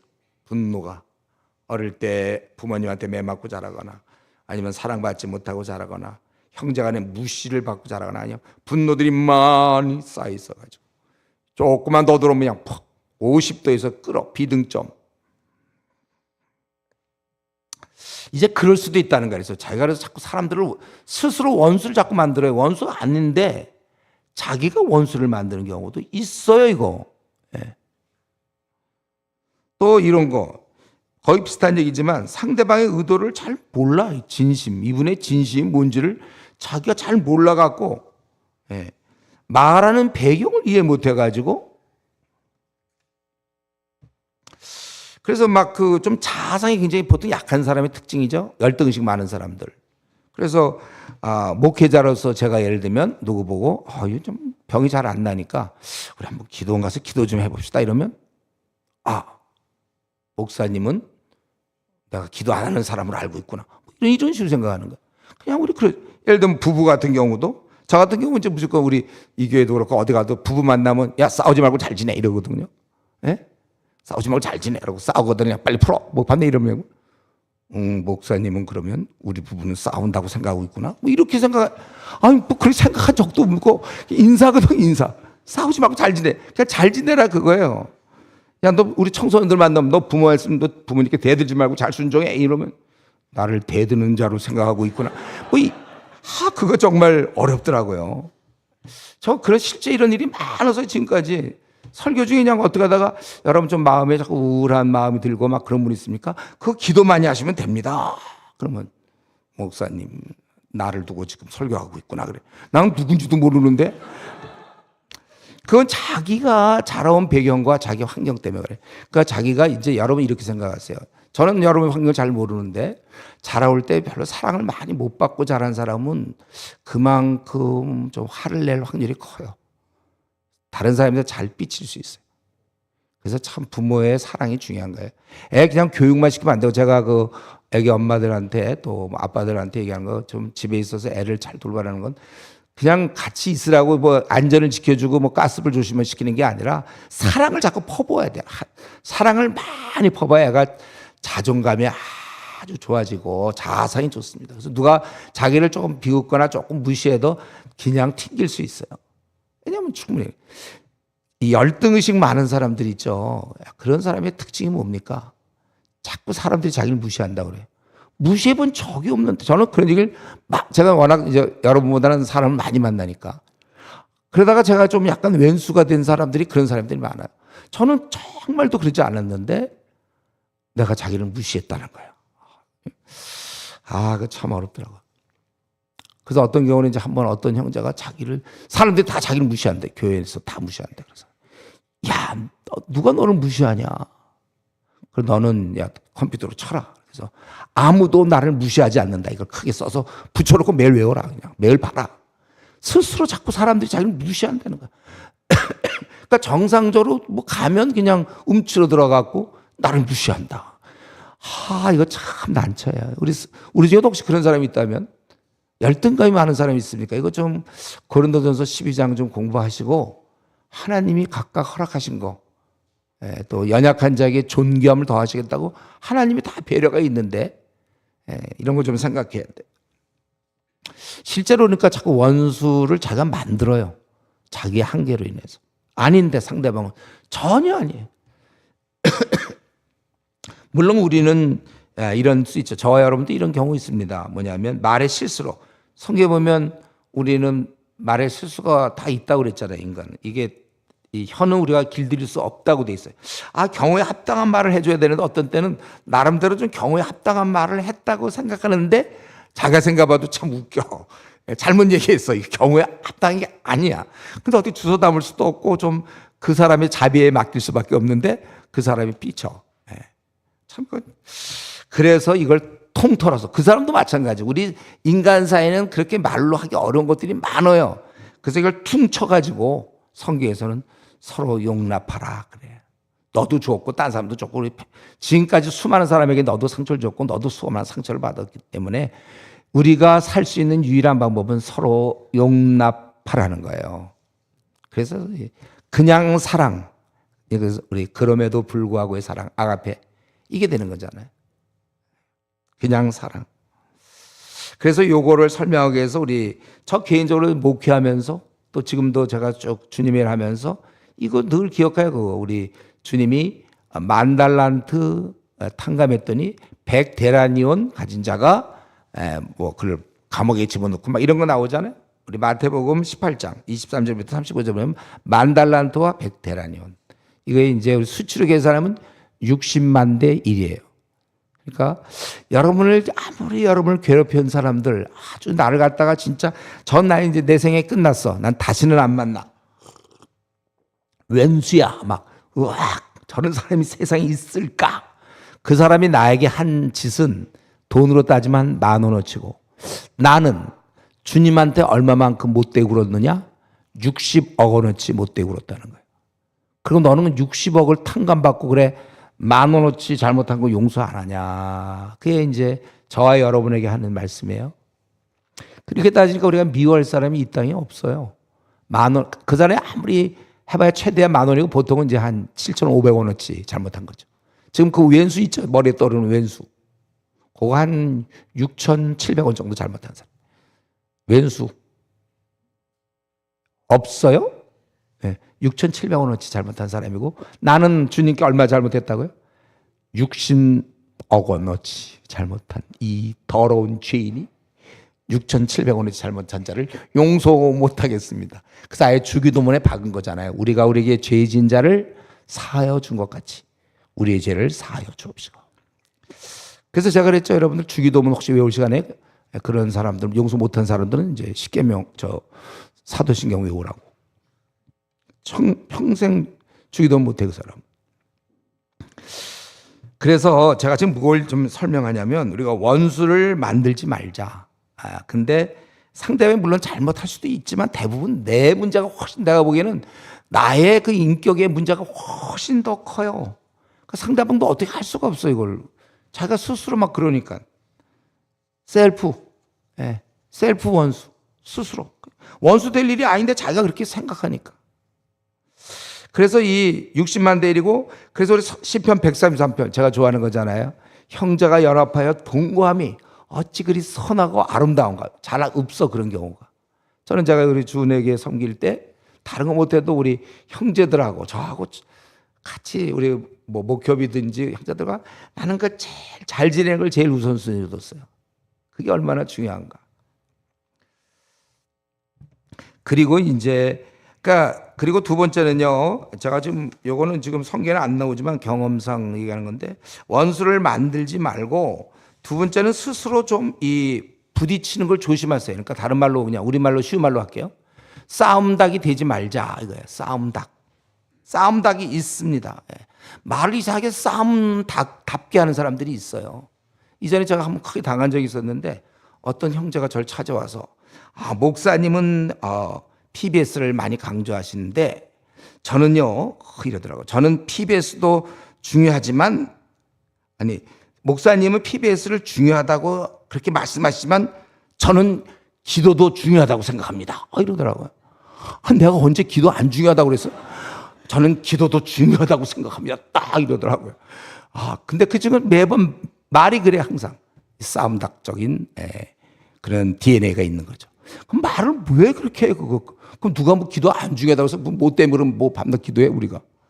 아니 목사가 기도 안 중요하다고 가르친 적이 있습니까? 어떻게 되지도 않대 그런 이 싸움닭이에요. 얘는 어디 가도 싸워 얘는. 그리고 조금 더 싸움닭을 좀 더 뛰어넘는 사람도 실제 있습니다. 전 만났어요 이런 사람. 이 남을 약간 비방해야 즐거운 사람이 있어요. 하여튼 묘한 취미를 획득하신 분인데 이상하게 남을 비방할 때 이상하게 즐거움이 찾아오는 사람이 있어요. 그래서 항상 보면 그런 비방해. 아닌 것처럼 하면서도 남을 비방해 항상. 이 싸움닭. 이거를 이제, 그러니까 여러분 기도를 왜 우리가 해야 되냐면 이런 게 이제 기도 중에 다 보이거든요. 내가 싸움닭이었구나. 말을 좀 곱게 할 수 있었는데도 나는 항상 뭐 삐딱하게 이걸로, 그래서 내 남편이, 내 아내가, 내 애들이 고생했겠구나. 나를 아는 친구들이 이것 때문에 고생하는 거구나. 자기가 무심코 자기의 본성, 남을 이렇게 좀 힘들게 해야 그 이상의 즐거운 사람이 있어요. 이 자라온 배경인데 이런 사람이 있단 말이에요. 그래서 제가 이전에 한번 그런 얘기를 들었잖아요. 회사에서도 김영, 우리 술 한잔 하면서 뭐 얘기 좀 합시다 그러면 그건 뭐 좋게 얘기할 수 있잖아요. 그건 좋은 호의니까. 그래도 나는 근데 술을 못 먹는데 뭐 콜라라도 한 잔 마시면서 난 얘기하는 건 좋습니다. 우리 최영하고 얘기하는 건 참 좋으니까. 뭐 이렇게 하면 좋을 걸. 김영, 우리 술 한잔 합시다 그러면 나는 교회 다니는 사람이요. 뭐 그게 뭐냐고 그게. 완전 싸움닭이에요 그런 게. 왜 그래요? 그 사람의 호의는 받아들여야지. 세상 사람들은 술 안 먹으면 뭐 먹어요? 세상 사람들은 술 먹고 사는 거예요 원래. 그럼 그건 좋은 대화하자는 거잖아요. 우리 김영, 우리 술이나 한잔 하면서 얘기나 합시다 그러면 그럽시다. 근데 내가 이거 분위기를 깰지 모르는데 난 콜라 먹을 건데 그래도 가서 얘기해도 괜찮겠습니까? 그래갖고 난 얘기하기 좋습니다. 얼마든지 그래야 계속 관계가 유지돼야 전도할 기회도 생기지. 그걸 꼭 뭐 나는 교회 다니는 사람. 그게 뭔지 난 정말 그게 다 이상한 교만한 마음도 되고 사람을 사랑하지 않는 마음이며 이 부딪힘을 하고 어떤 사람은 같은 얘기를 해도 아니요 이런 거 있잖아요. 좀 뭐 불쾌하다 이런 말들은 원래 쓰면 안 되는 거예요. 싸우자는 뜻이에요. 불쾌하다. 그 말 들으니까 굉장히 불쾌한데요. 이런 말 쓰지 마세요. 이런 말들은 뭐 불쾌하다 이런 게 그냥 뭐 자기가 좀 상처가 된다. 수동형으로 쓰면 좋아요. 그런 말 들으니까 내가 마음이 좀 힘들어집니다. 한 이 정도면 되지. 무척 불쾌한데요. 무슨 얘기만 아니요 하는데 아니요 막 이랬어. 손까지 막 동원해서 약간 리젝트 당하는 느낌 들죠. 상대방이 뭘 제안했더니 안 해 이러면 그거 뭐 그냥 그거 좀 곤란한데 이 정도면 얘기하면 되잖아요. 손까지 동원해 갖고요. 인상도 막 뭐 어떻게 되는 줄 아니 이러면 그러면서 그 사람한테 다음에 얘기하기 참 어려워. 뭐든지 내가 제안했던 걸 거부당할 때는 리젝트 당한 느낌이 아무리 좋은 거라도 들게 되는데 그걸 얘기할 때 좀 수동형으로 그 혼자가 좀 어렵겠는데 하면 요 정도 하면 되지. 그걸 그냥 굳이 그대로 얘기하면서 그냥 아니요 하면서 그냥 손을 꽉 흔들고 표정까지 그러면 다음 얘기할 힘이 생기겠습니까? 우리는 이렇게 어떻게 하든지 모든 사람과 너희로서는 모든 사람과 더불어 화목하라. 그래서 제가 요에 대해서 좀 예를 생각해 봤는데 예가 별로 없어요. 제가 예를 좀 집에서도 생각해 보고 그래서 할 수 없이 10년 전에 제가 만들었던 예를 할 수 없이 쓸 수밖에 없어요. 들은 사람들 요거만 기억하고 또 로마서 다 안다 그러면 안 돼? 그때도 제가 이런 예를 들었을 거예요. 약간 가부장적인 어떤 집의 그리스도인 남편. 그럴 때 이제 평소에 아내가 이제 국을 끓여주는데 좀 약간 아내가 좀 손맛이 짜. 좀 짠 거. 그동안에도 잘 어떻게 먹었는데. 그날따라 회사에서 스트레스 진짜 받고 배도 고폴해서 이제 집에 와서 밥을 허겁지겁 먹으려고 이제 국을 딱 떴는데 짜. 그럴 때 이제 요즘은 그런 사람 없어요. 근데 옛날에 이제 가부장적일 때는 그냥 밥상 뒤집는 거지 그냥 짜라고. 요즘 그랬다가 뭐 그 쫓겨나는 거지만은. 이제 그렇게 안 하더라도 이제 교인들 중에는 이제 그래도 교인이니까 그럴 때는 속으로 말이죠. 아니 이럴 수가 있냐. 또 이거 하나 남편의 식성 하나 못 맞추냐 이러면서 있잖아요. 아예 탁 끓여서 짜잖아요. 그러면 그 다음에 이렇게 국이 있으면 쳐다보지도 않고 이쪽을 먹으면서 계속 먹으면서 그것도 하나 못 맞추냐 이러면서 속으로 하루 종일 받았던 스트레스와 그거가 잡혀서 그냥 이러면서 국을 쳐다보지도 않고. 아니면 어떤 사람은 조금 더 약간 유선적인지 모르지만 먹긴 먹어요. 먹으면서 굉장히 속으로는 이렇게 짱 하면서 먹는. 그러니까 그러지들 말라고요. 여기 보니까 뭐라고 했어요. 우리가 어떻게 하든지 모든 사람에게 화목해 하는 그런 기준. 이럴 때는 어떻게 됩니까? 여보, 오늘도 또 국이 짜구려. 물 좀 갖다 주세요. 그래서 이거 짠 거 그냥 물 좀 넣어가지고 밥을 탁 넣고 말아서 맛있게 먹으면 되잖아요. 하나도 안 짜, 이거는. 아니면 자기가 물을 갖고 와서 붓든지. 그 시킬 것도 없잖아요. 얼마든지 제3의 대안이 있는데, 없다면, 여기는 물도 없으면 여기는 물도 안 나오는 곳이고, 물을 길어야만 되고, 뭐 도저히 불가능하다. 그런 경우도 아니고, 여기서 물 좀 넣으면 짠 데다 물 넣는 거 몰라, 그거? 그럼 넣어서 여기서 밥을 맛있게, 배고픈데 맛있다. 그렇게 할 수 있어야지. 제3의 대안을 항상 여러분들이 이렇게 어떤 때 딱 부딪힐 때 이걸 정말 마음에 간직하세요. 제3의 방법은 없나? 이게 저도 목회할 때 많은 도움을 줬어요. 지금도 그렇고. 분명히 제3의 방안들이 있어. 하늘의 지혜를 우리 주시기 때문에. 그냥 밤낮 이거 아니면 이거. 밤낮 이거. 둘 중에 하나. 밤낮 둘 중에 하나로 가는 것보다 셋 중에 하나 해갖고 준비해서. 그래야 화목해. 그러면 어떻게 화목할 수 있어요, 이게 우리가. 그래서 우리는 화평에 가득한 기질을 그런 행위를 개발하세요. 지금부터. 한번 이 시간에 한번 자기는 좀 어떤 스타일입니까? 좀 화평한 스타일이에요? 아니면 좀 아픔을 잘하는 스타일입니까? 자기는. 좀 너그러워요? 관용을 베풀려고 그랬는데 좀 너그럽습니까? 아니면 좀 변덕스럽습니까? 제가 얘기하는 건 이걸 갖고 여러분들을 하는 게 아니라 그럼 우리 고쳐나가면 돼. 성경으로 다 고치라고 돼 있잖아요. 자라가라. 괜한 짜증 잘 부리고 까탈스러운 거 이런 거 없어야 돼요. 화평을 깨려는 그런 기질을 가진 것은 제가 보기에 자라온 배경이에요. 그래서 어떤 사람을 진짜 이해하려면 그의 자라온 얘기를 쭉 들어야 돼요. 우리 혹시 데이트하는 형제자매가 있다면 그가 자라온 배경을 잘 들을수록 이해를 많이 할 수 있어요. 한마디로 얘기해서 이렇게 얘기할 수 있어요. 한마디로 내가 이 공동체에 있으므로 사람들이 굉장히 편안하게 생각하는지 아니면 약간씩 긴장하는지 그래서 잘 지내다가 내가 탁 나타나면 사람들에게 어떤 긴장하는 빛이 보인다든가. 이거 우리가 잘 생각해 봐야 돼. 우리가 그동안은 이제 가부장적 아버지, 뭐 남편이 이렇게 많이 해왔잖아요. 우리 이제 그런 거 우리가 하지 않고, 하여튼 공동체가 내가 있으므로 굉장히 편하다. 그래서 우리가 어떤 회의 같은 걸 또 할 때도 내가 얘기하는 대로 의견이 모아진다. 이런 것도 이게 두 가지 가능성이 있는 거예요. 하나는 뭐냐면 워낙 탁월하기 때문에 그런 거 우리 생각도 못했는데 그렇게 합시다. 이런 경우가 있고 또 하나는 워낙 탁월한 게 아니고 워낙 고집이 세니까 제가 저 얘기했다가는 이건 당해낼 수 없다. 암만 해도 그렇게 될 테니까 아예 그렇게 그냥 합시다. 이럴 수가 있다는 거예요. 요거 잘 구분하세요. 자기가 탁월한 사람이 별로 아닌데 이상하게 내가 얘기만 하면 사람들이 다 내 의견을 따른다. 이 사람들이 피곤할 수 있어요. 이 사람들이 빨리 끝내고 싶은 마음이 가득한지 몰라요. 나한테 걸려 들어갔다니 이거 안 끝나거든. 그리고 실제로 정말 너희가 그런 정말 분한 아주 뭐 말이 안 되는 이런 어려움을 막 우리를 박해하고 죽이는 막 이런 그 당시에 믿는 자를 그렇게 하지 않았습니까? 그럴 때 그런 진노를 맡기라는 거예요. 내 사랑하는 자들아 너희가 친히 원수를 갚지 말고 하나님의 진노 앞에 맡기라. 기록되었을 때 원수 갚는 것이 내게 있으니 내가 갚으리라고 주께서 말씀하시니라. 내 원수가 줄이거든 먹이고 목마르거든 마시게 하라. 그리함으로 내가 숯불을 그 머리에 쌓아 놓으라.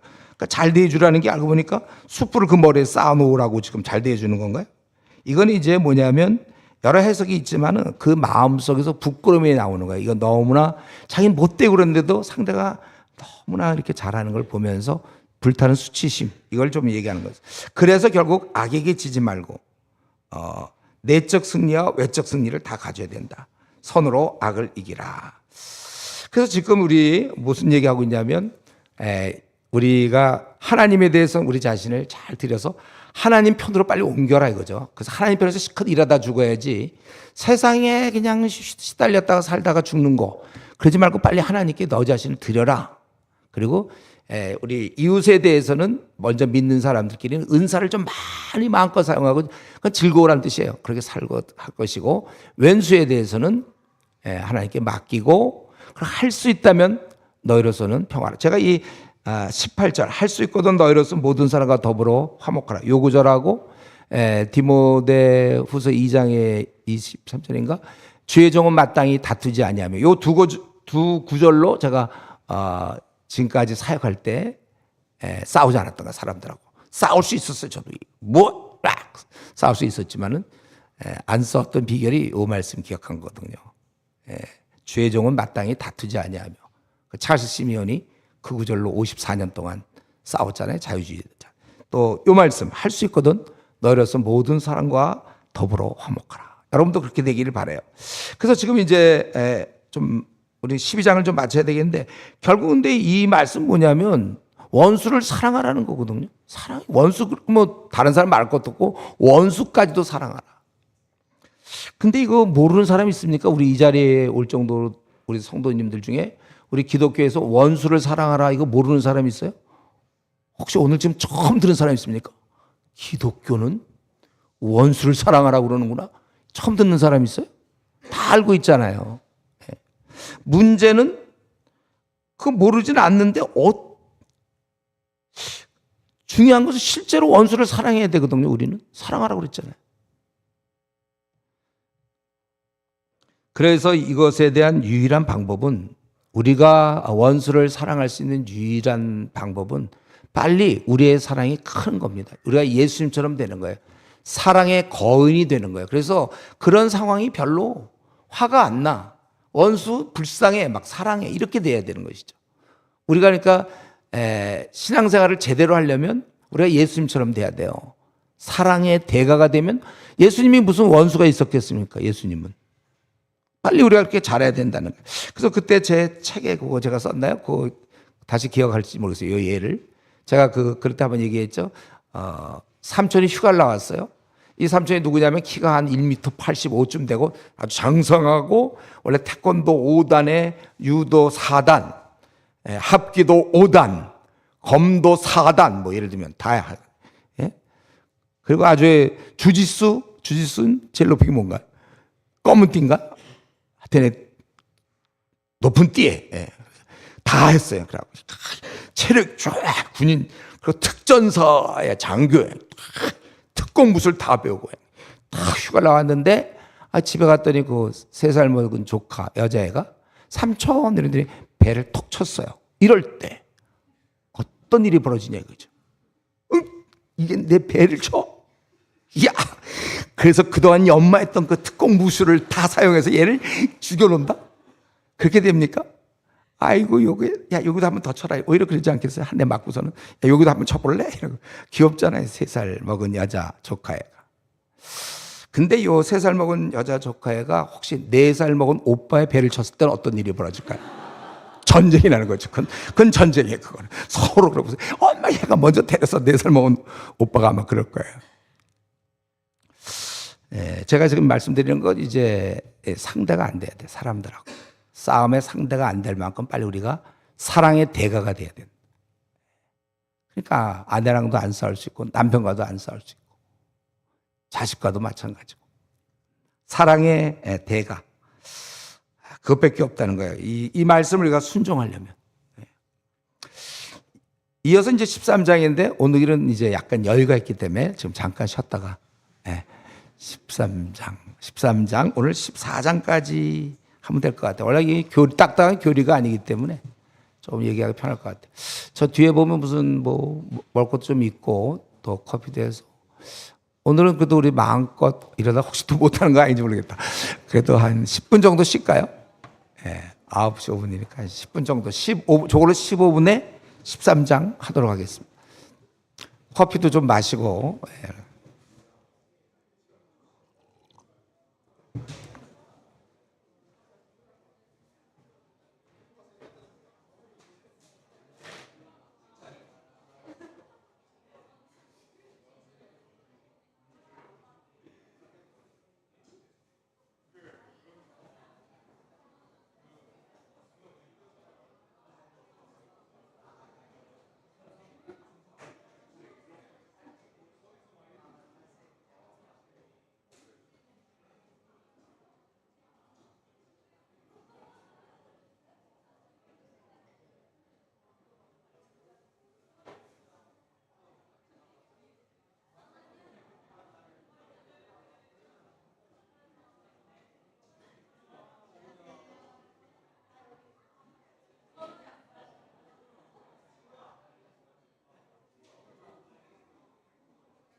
네, 그러면 또 15분 됐으니까 오늘은 14장까지 하려고 그래요. 저 이제 앞으로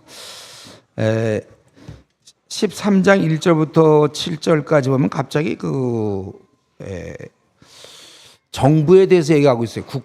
국가에 대해서 얘기하고 있는데 왜 권세에 복종하라고 했냐면 유대인에서 이제 기독교인 된 사람들은 기본적으로 로마 정부를 인정하지 않아요. 그래서 실제 반란도 일으킵니다.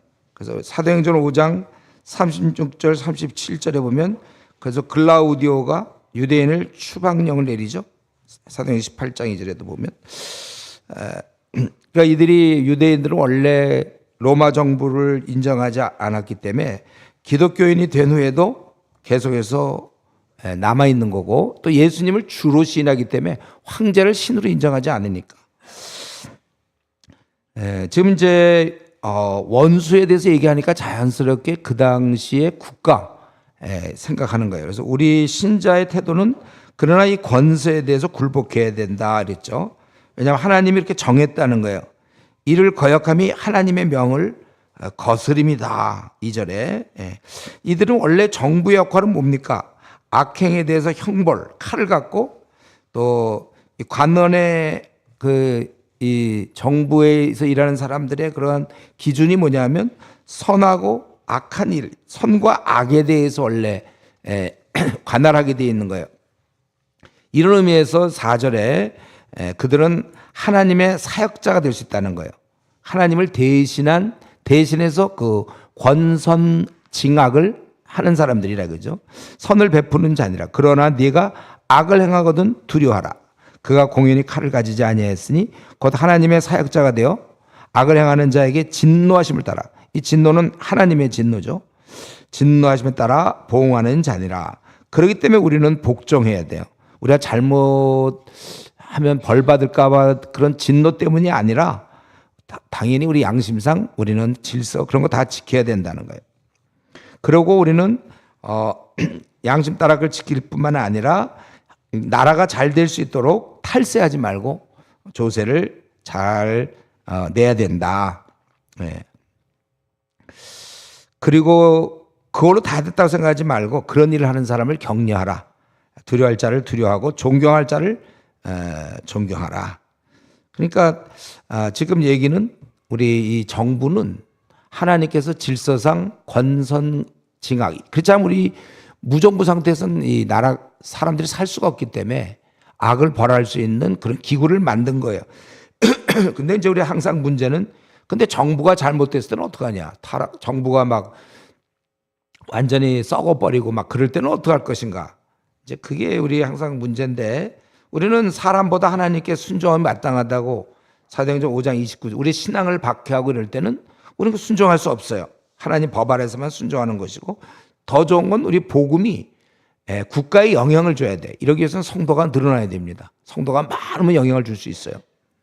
바울의 경우도 시대 또 가이사의 집사람들 그들에게 복음을 전했다고 이렇게 돼 있죠.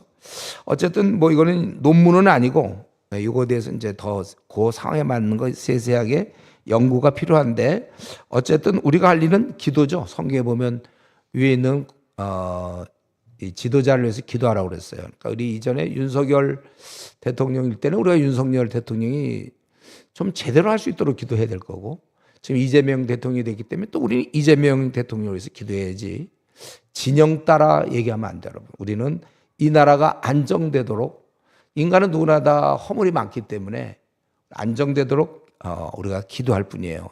이런 의무를 안 하고 그 사람들이 잘못을 들추면 어떠한 정부도 들어설 수 없어요. 안 돼요. 우리 인간의 본성상 불가능합니다. 우리가 그냥 기도함으로 끌고 나가는 거니까 이 나라가 혼란스러운 거는 우리 기독교인의 책임이에요. 그러니까 우리가 얼마만큼 기도하느냐에 따라서 이 나라는 안정될 수 있는 것이고 남북한 통일도 마찬가지로 인간이 어떻게 하는 게 아니고 우리의 기도에 의해서 결정되기 때문에 우리는 뒤에서 우리가 사실은 배후의 실세예요. 우리가 이 나라의 배후의 실세는 우리들이에요. 여러분들이 기도해야 된다는 거예요. 그리고 이런 거는 놔두고 오직 이제 이런 것을 인정하면서 우리의 의무를 보면은 8절부터 10절까지 사랑의 빛만 남겨라. 계속적인 사랑의 빛 위에는 어떤 빛도 미해결인 채로 남겨두지 말라는 거예요. 이 말은 오직 사랑만 하라 이거예요. 그래서 피차 사랑의 빛 위에는 아무에게도 아무 빛도 지지 말라. 그러면 이 말이 혹시 돈을 빌리면 안 되나요? 우리가 급할 때 돈을 빌리기도 하는데 성경에서는 그걸 금하는 게 아니죠. 성경 출애굽기 같은 데 보면 가난한 자에게 돈을 꾸이거든 이자 받지 말라 그 말씀이 있어요. 마태복음 5장 42절에서 주님이 하신 말씀 네게 꾸고자 하는 자에게 거절하지 말라 그랬어요. 시편 37편 21절에 보면 악인은 꾸고 갚지 않는다고 되어 있습니다. 그래서 우리가 사랑의 비두에는 남겨놓지 말라는 얘기는 지금 갚을 수도 있는데 꿈을 대지 말라는 거예요. 지체하지 말고 여러분 누구한테 좀 돈을 빌렸으면 빨리 갚으시라고요. 천천히 갚지 말고 한번 떠올려 보세요. 내가 누구한테 돈을 꾼 것이 있는가. 그리고 우리 믿는 자들은 어려운 자에게 이자를 받지 않습니다. 우리 이자 놀이 같은 거 안 하고 오히려 너무 어려우면 줘도 되죠. 우리가 돈이 우리 것도 아닌데. 어쨌든 우리를 여기서 강조하는 건 뭐 돈 얘기하려는 게 아니라 사랑을 우리가 서로 사랑만 하라 이거예요. 이렇게 할 때 율법을 다 이루었느니라. 간음하지 말라, 살인, 도둑질, 탐내지 말라는 것과 그의 어떤 계명이 있을지라도 내 이웃을 내 자신같이 사랑하라. 아니 내 이웃을 그렇게 사랑하는데 간음하겠습니까? 그를 죽이겠습니까? 사랑하는 미우니까 죽이지. 또 도둑질 하겠습니까? 그를 망하게 하겠습니까? 그러니까 사랑을 하면 이런 모든 것이 다 지켜져요. 율법을 지키려고 하면 못 지켰는데 주님의 말씀에 따라 성령님이 들어와서 우리가 그 사람을 사랑하면 오히려 율법을 다 이루게 된단 말이에요. 그래서 사랑은 이웃에게 악을 행하지 아니하나니 악을 행하지 않으니까 결국 율법이 완성이 되는 것이죠. 예. 그리고 이제 11절부터 14절까지는 자신에 대해서 지금 우리 하나님에 대해서 우리가 어떻게 해야 될지 이웃에 대해서는 어떻게 될지를 얘기하고 끝으로 자기 자신에 대해서는 어떻게 할 것인가. 너희가 의인이 되었다면 자기 자신에 대해서 어떻게 할 것인가. 또한 너희가 이 시기를 알거니와 자다가 깰 때가 벌써 되었으니 이는 이제 우리의 구원이 처음 믿을 때보다 가까웠습니다. AD 386년경에 이거 어거스틴이 회심한 굉장히 중요한 구절이죠. 이거 그가 아주 좀 정리가 안 된 채 방황하고 막 이럴 때 들리는 소리가 집어들고 읽어라. 꼬마들이 막 떠들면서 하는 소리를 들었는데 집어들고 읽어라 해서 그때 그가 성경을 펴서 열었는데 바로 이 구절이었어요. 11절부터 14절. 자기 너희가 이 시기를 알거니와 자다가 깰 때가 벌써 되었으니 이는 이제 우리의 구원이 처음 믿을 때보다 가까웠습니다. 밤이 깊고 낮이 가까웠으니 그러므로 우리가 어둠의 해를 벗고 빛의 갑옷을 입자. 낮에와 같이 단정해하고 방탕하거나 술 취하지 말며 음란하거나 호색하지 말며 다투거나 시기하지 말고 오직 주 예수 그리스도로 옷 입고 정욕을 위하여 육신을 도모하지 말라. 참 이 구절을 통해서 어거스틴은 위대한 성자가 되었고 위대한 인물이 오고 오는 세대 얼마나 위대한 인물이 되었습니까? 그러니까 얘기하는 건 뭐냐면 너희가 이제는 자다가 깰 때가 됐으니 그만 자고 이제 어둠의 해를 벗어라 그거죠. 그리고 빛의 갑옷을 입어라. 우리가 알아야 될 것은 하나님이 우리가 깨어있기를 바라요. 우리는 세상에 그냥 우리가 막 거기에 취해서 세상에 그냥 살다가 하루하루 바쁘고 먹고 살고 힘들고 하다 보면 세상에 그냥 쭉 빠져 있는데 성경에서는 깨라 그거예요. 깨어 있어라. 그렇기 때문에 자기가 알아야 돼. 내가 지금 굉장히 영적으로 민감한 상태며 영적으로 깨고 있는가 영적으로 자고 있는가를 본인이 알아야 됩니다. 그래서 자기가 자기의 기질을 알아야 되는데 지금 우리나라 현재 상황을 얘기 들으면 약간 비관적이에요. 왜냐하면 별로 핍박이 없어. 박해가.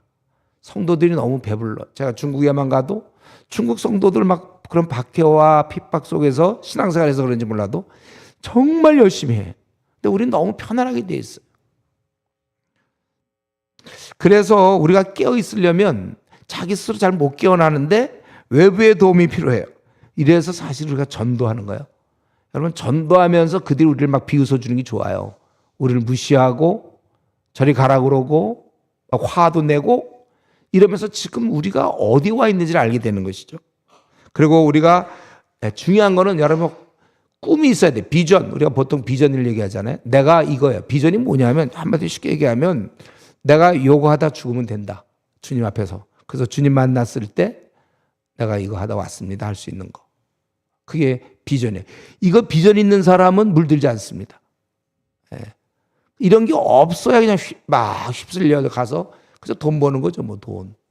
아니면 뭐 자기 어떤 위치 확보하는 거. 생애 자랑. 성경에 나왔잖아요. 생애 자랑. 빠져나기 어려워. 웬만한 사람들은. 기도하면서 여기서부터 벗어나야 되고 그러기 위해서는 여러분 비전이 있어야 돼요. 꿈이 있지 않으면 뭐해요? 그냥 돈 벌고 편안하게 사는 거잖아요. 꿈을 갖고 있어야 돼요. 여기 분명히 어떻게 됐습니까?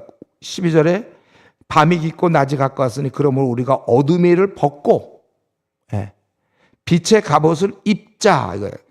이것은 싸울 수밖에 없다는 거예요. 빛의 갑옷을 입으라는 건 뭐예요? 괜히 입어요? 갑옷이 너무 멋있어요? 빛의 갑옷을 입으라는 것은 싸우라 그 뜻이에요. 싸우라. 우리 성도들 가운데 착각하는 부분이 이 부분인데 중립이 있는 줄 알아요. 중립. 안 싸워도 그냥 성도들끼리 지내거나 교회에서 지내거나 이래 갖고는 우리가 문제가 있는 것이죠. 요즘 우리 한국 교회를 보면요. 싸우지는 않고 위로만 많이 하더라고 보니까 제가 이제 그동안 많은 교회를 다녀봤고 보면 설교 메시지를 들으면 전부 위로하는 것만 있어요. 위로는 사실 안 해도 돼요. 왜냐하면 싸우면 전투하는 사람들은 그냥 여기 오면 교회 안에 들어오는 순간 위로가 돼. 우리 같은 동역자를 보면 그 위로가 되잖아요. 여러분들이 지금 선교하러 나가보세요. 캠퍼스 나가서 전도하다가 막 당하다가 저쪽 멀리서 우리 팀들로 보세요. 얼마나 반갑습니까? 교회에서 그렇게 안 반가웠는데 거긴 진짜 반가워요. 막 형제로 막 느껴지잖아요. 왜냐하면 이 같은 편 전투에 제가 평생 이거예요. 저는 제가 20대 그때 헌신하고서는 이걸 진실로 깨달았어요. 이 전투해야만 성도는 살아난다. 전투. 그러니까 왜 그 대형 교회 있다가 왜 개척하러 나왔습니까? 거기가 한 3, 4천 명 모이는데 보니까 제가 딱 알겠더라고요. 이건 그리스도인 교제다. 자기들끼리 너무 즐거워하는데 죽어 있는 영혼들. 그러니까 어둠에는 벗은 것 같아 내가 보니까. 벗기만 했어. 빛의 갑옷을 입자. 싸워라. 이걸 안 싸운다는 거죠. 그래서 이 싸움을 하기 위해서는 14절에 예수 그리스도로 옷 입어라. 연합이라. 주님과 깊은 교제에서만 하고 대신 육신의 일을 그 욕망에 대해서는 싸우라. 그래서 이런 구절을 우리가 공부할 때 중요한 건 이 질문입니다. 우리 13장을 보면서 우리가 중요한 질문은 뭐냐면 현재 나는 주의 군대 대열에 끼어 있다고 얘기할 수 있느냐 이거죠.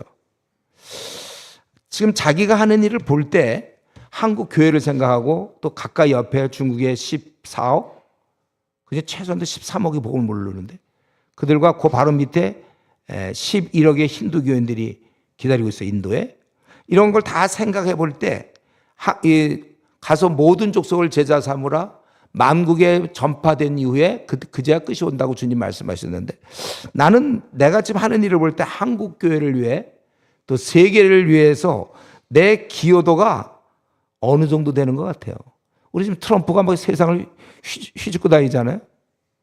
어지리 피고 있어 사실은.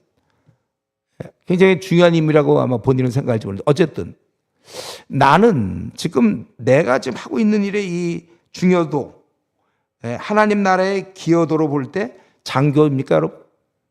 군대로 따지면 하나님 나라 군대 장교예요? 아니면 이병이에요? 혹은 일병? 아니면 훈련병입니까?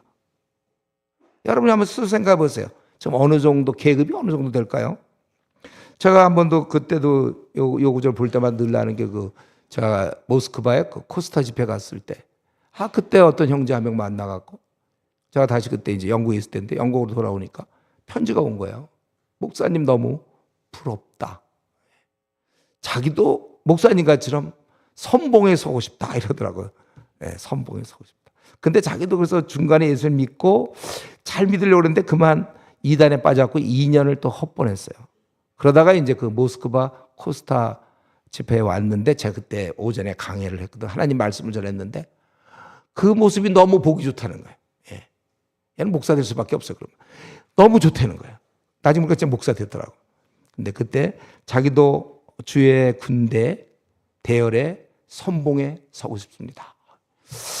저는 그때 굉장히 좀 감동을 받았는데, 여러분 우리가 주님 이왕 섬기로 한 이상은 장교가 되세요, 여러분들. 시시하게 이등병, 훈련병 그거보다 장교. 하나님 나라 관점에서 지금 나는 어느 정도 이 주의 군대 대열에 있는가. 저는 늘 생각할 때 그래요. 제가 이제 깨어 있어야 되고, 그때 이제 대학교 그때 깨어났고, 그때부터 지금까지 쭉 하면서 저는 늘 그 생각합니다. 주님을 제가 만나 배우는 그 순간, 주님 배울 때 나는 지친 모습으로 만나겠다. 내가 잘 놀다 와갖고 만나진 않겠다.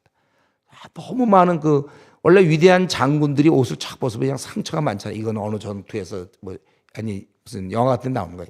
무슨 어떤 싸움에서 칼싸움하고 그럴 때 창 맞은 거, 흉터가 쫙 나요. 대장군은 원래 그러는 거예요. 대장군은 그냥 너무 맑게 가지고는 좀 곤란해. 그건 그냥 이리 찢기고 저리 쫙 상처. 나라를 위하여, 민족을 위하여 자기가 딱 주님 나라 확장을 위하여 어떠한 고생을 했는가. 그걸 한번 생각해 보세요. 지친 모습으로 저의 에너지를 다 쓰고 너무 오래 살고 싶지도 않고 빨리 이 지친 모습으로 나는 주님을 만나겠다.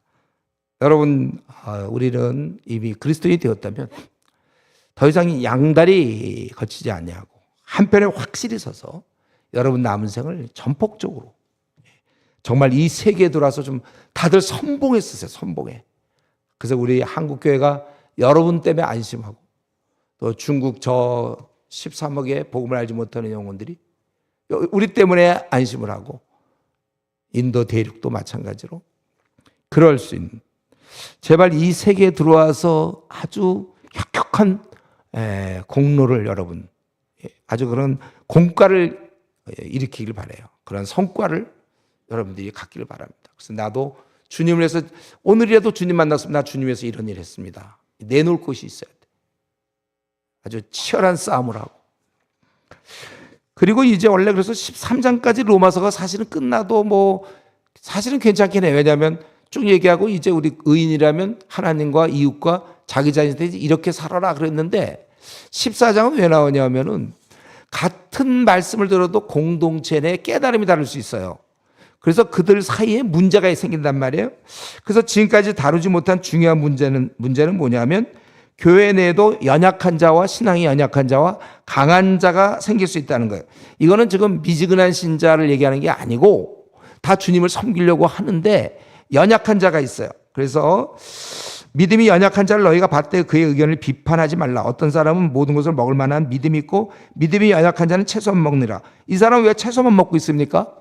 왜냐하면 고기는, 그 당시 고기는 대부분 우상의 제물에게 드려졌고 그게 이제 시중에 판매되고 있기 때문에 그건 우상의 제물이다. 고기를 먹을 수 없다. 그래서 자기들의 그런 깨끗함을 유지하기 위해서 이들은 채소 먹는 사람이 있고, 어떤 사람은 고기, 우상의 제물, 야 우상이 어딨냐? 이 고기 하나님이 다 주신 거지. 아니 이런 동물이 무슨 요 고기 한 점 먹으면 죄가 들어옵니까? 그런 건 아니잖아요. 그건 좀 성숙한 사람이 같은 교리를 알려줬는데 좀 장성한 자는 그걸 다 알아듣고 모든 이런 음식은 깨끗한 거구나. 이게 구약시 때는 이제 우리한테 정함과 더러움을 알려주기, 죄와 의를 알려주기 위해서 짐승을 정해서 이걸 먹으면 더럽게 되고 이렇게 하면 정하게 되고 막 그런 걸 알려줬잖아요. 그런 하나의 그 시각 교육을 위해서, 시청각 교육을 했던 것이고, 실은 고기는 우상한테 드렸는데 우상 그 나무가 무슨, 그게 그런 게 잘 먹으면 되는 거죠. 고기 먹고 복음 열심히 전하면 좋죠. 그래서 그건 이제 장성한 자. 그래서 여기 보면은 어떤 사람 모든 것을 먹을 만한 믿음이 있고 믿음이 연약한 자는 채소만 먹느니라. 그래서 먹는 자는, 고기 먹는 자는 먹지 않는 자를 없인 여기지 말고, 아이고 저렇게 참 몰라도 저렇게 모르냐 그러지 말고, 또 먹지 않는 자는 먹는 자를 비판하는 거죠. 저렇게 우상의 재물을 먹다니, 그리고 교회 다니느냐 이런 식으로 그러지 말라. 왜냐하면 하나님이 다 받으셨기 때문에. 네가 왜 남의 하인을 비판해? 내 하인을. 예? 네가 막 비판하는데 그건 나의 하인. 너는 누구냐? 그가 서 있는 것이나 넘어지는 것이 자기 주인에게 있음에 그가 세움을 받으리니 이는 그를 세우시는 권능이 주께 있습니다. 그래서 먹는 문제가 있었고 또 하나는 이제 날에 대한 문제예요. 어떤 사람은 이 날을 저 날보다 낮게 여기고 훨씬 낮게, 예를 들면 그 당시 월삭, 월 초하루, 또 무슨 7월 10일 대속죄일 막 이런 것들. 또 어떤 사람은 모든 날을 같게 여기나니 각각 자기 마음에 확정할지니라. 나를 중히 여기는 자도 주를 위하여 중히 여기고. 지금도 우리 주일 성수 있죠? 주일은 좀 거룩하게 보내, 주일 성수. 근데 사실은 정확히 얘기하면은 우리는 7일 성수거든요. 모든 날이 다 주님의 날이에요. 그래서 우리가 모든 날을 다 주일처럼 보내야 되는 게 맞아요. 그런데 이제 그때도 이 나를 중히 여기는 자도 있고, 주를 여기는 자는 주를 위해서 하는 거고, 먹는 자도 주를 위하여 먹으니 이는 하나님께 감사하며, 또 먹지 않는 자도 주를 위하여 먹지 아니하며 하나님께 감사하니라. 둘 다 미지근하고 열렬한 신앙이 아니고 다들 열렬한 신앙인데 깨달음이 다르기 때문에 그렇다는 거예요. 그럴 때 우리의 태도는 그들을 우리가 비판하지 말고, 왜냐하면 하나님이 아까 3절에 받으셨고 또 그분이 책임져 주시고 그리고 나름대로 좀 주님을 섬기고 있기 때문에. 그래서 거기에 7절 8절 비록 방식은 다르지만 마음은 똑같아야 돼요. 여기 방식은 다를 수 있어요. 깨달음이 다르니까. 그러나 마음은 똑같아야 돼요. 우리 중에 누구든지 자기를 위하여 사는 자가 없고, 우리 중에 자기를 위해 사는 자가 있습니까? 우리 중에 없죠. 우리 이제는 더 이상 우리 게 아니에요. 자기를 위하여 죽는 자도 없도다. 우리가 살아도 주를 위하여 살고 죽어도 주를 위하여 죽나니 그러므로 사나 죽으나 우리가 주의 것이로다. 이건 분명해야 돼, 이거. 그래서 이를 위하여 그리스도께서 죽었다가 다시 살아나셨으니 곧 죽은 자와 산 자의 주가 되려 하심이라. 네가 어찌하여 네 형제를 비판하느냐? 어찌하여 네 형제를 업신여기느냐? 우리가 다 하나님의 심판대 앞에 서리라. 기록되었을 때 주께서 이르시되 내가 살았노니 모든 무릎이 내게 꿇을 것이요 모든 여가 하나님께 자백하라 하였느라. 이러므로 우리 각 사람이 자기 일을 하나님께 짓고 하리라. 우리가 분명한 것은 내가 최후의 마지막으로는 결국은 하나님 앞에서 직고하게 되어 있다. 이것은 어떤 심판을 받기 위해서 하는 게 아니에요. 우리 요한계시에 나오는 흰보자 심판 그거 하려는 게 아니라 이거는 보고대회야, 보고대회. 우리가 기껏 주님 위해서 열심히 일했는데 나중에 왜 그렇게 살았는지 이유를 얘기해야 될 거 아니에요. 나는 이런 식으로 주님을 섬겼습니다. 5달란트를 나는 남겼습니다. 이런 보고대회를 한단 말이죠. 각자 나름대로 주님을 섬기는 방식이 조금 다를 수 있어요. 깨달음이 다르기 때문에. 근데 비판하지 말고 서로 받으라. 그리고 그 문제는 하나님이 해결하실 문제다, 그거예요. 그래 우리는 깨달음의 차이는 있을 수 있지만 항상 우리 아까 7절 8절 우리는 살아도 혹은 죽어도 주를 위해서 사나 죽으나 우리가 주의 것이다. 이렇게 확실히 고백할 수 있습니까? 내 삶이 내 게 아니라 그분의 것이다. 그리고 내 주에 좀 연약한 자가 있을 때 나는 그를 갖다가 업신여기지 않고 비판하지 않고 하나님이 받아주셨다면 나는 받아야 된다. 그래서 이제 13절부터 23절까지 그러면 이제 어떻게 할 것인가? 그래서 13절에 보면 서로 비판하지 말라고 그랬죠. 비판하지 말고 그리고 실제로 부딪힐 것 거칠 것을 형제 앞에 두지 않도록 주의하라. 이건 특별히 강한 자들한테 얘기하는 거예요. 왜냐하면 고기를 못 먹고 채소 먹는 사람 앞에서 고기 먹으면 어떠냐고 고기를 먹으면 그 사람한테 굉장히 부딪히고 거칠 것이 돼서 이 사람이 어린 자가 실족할 수 있단 말이에요. 그런즉 우리가 거기 거칠 것을 형제 앞에 두지 않도록 주의하라.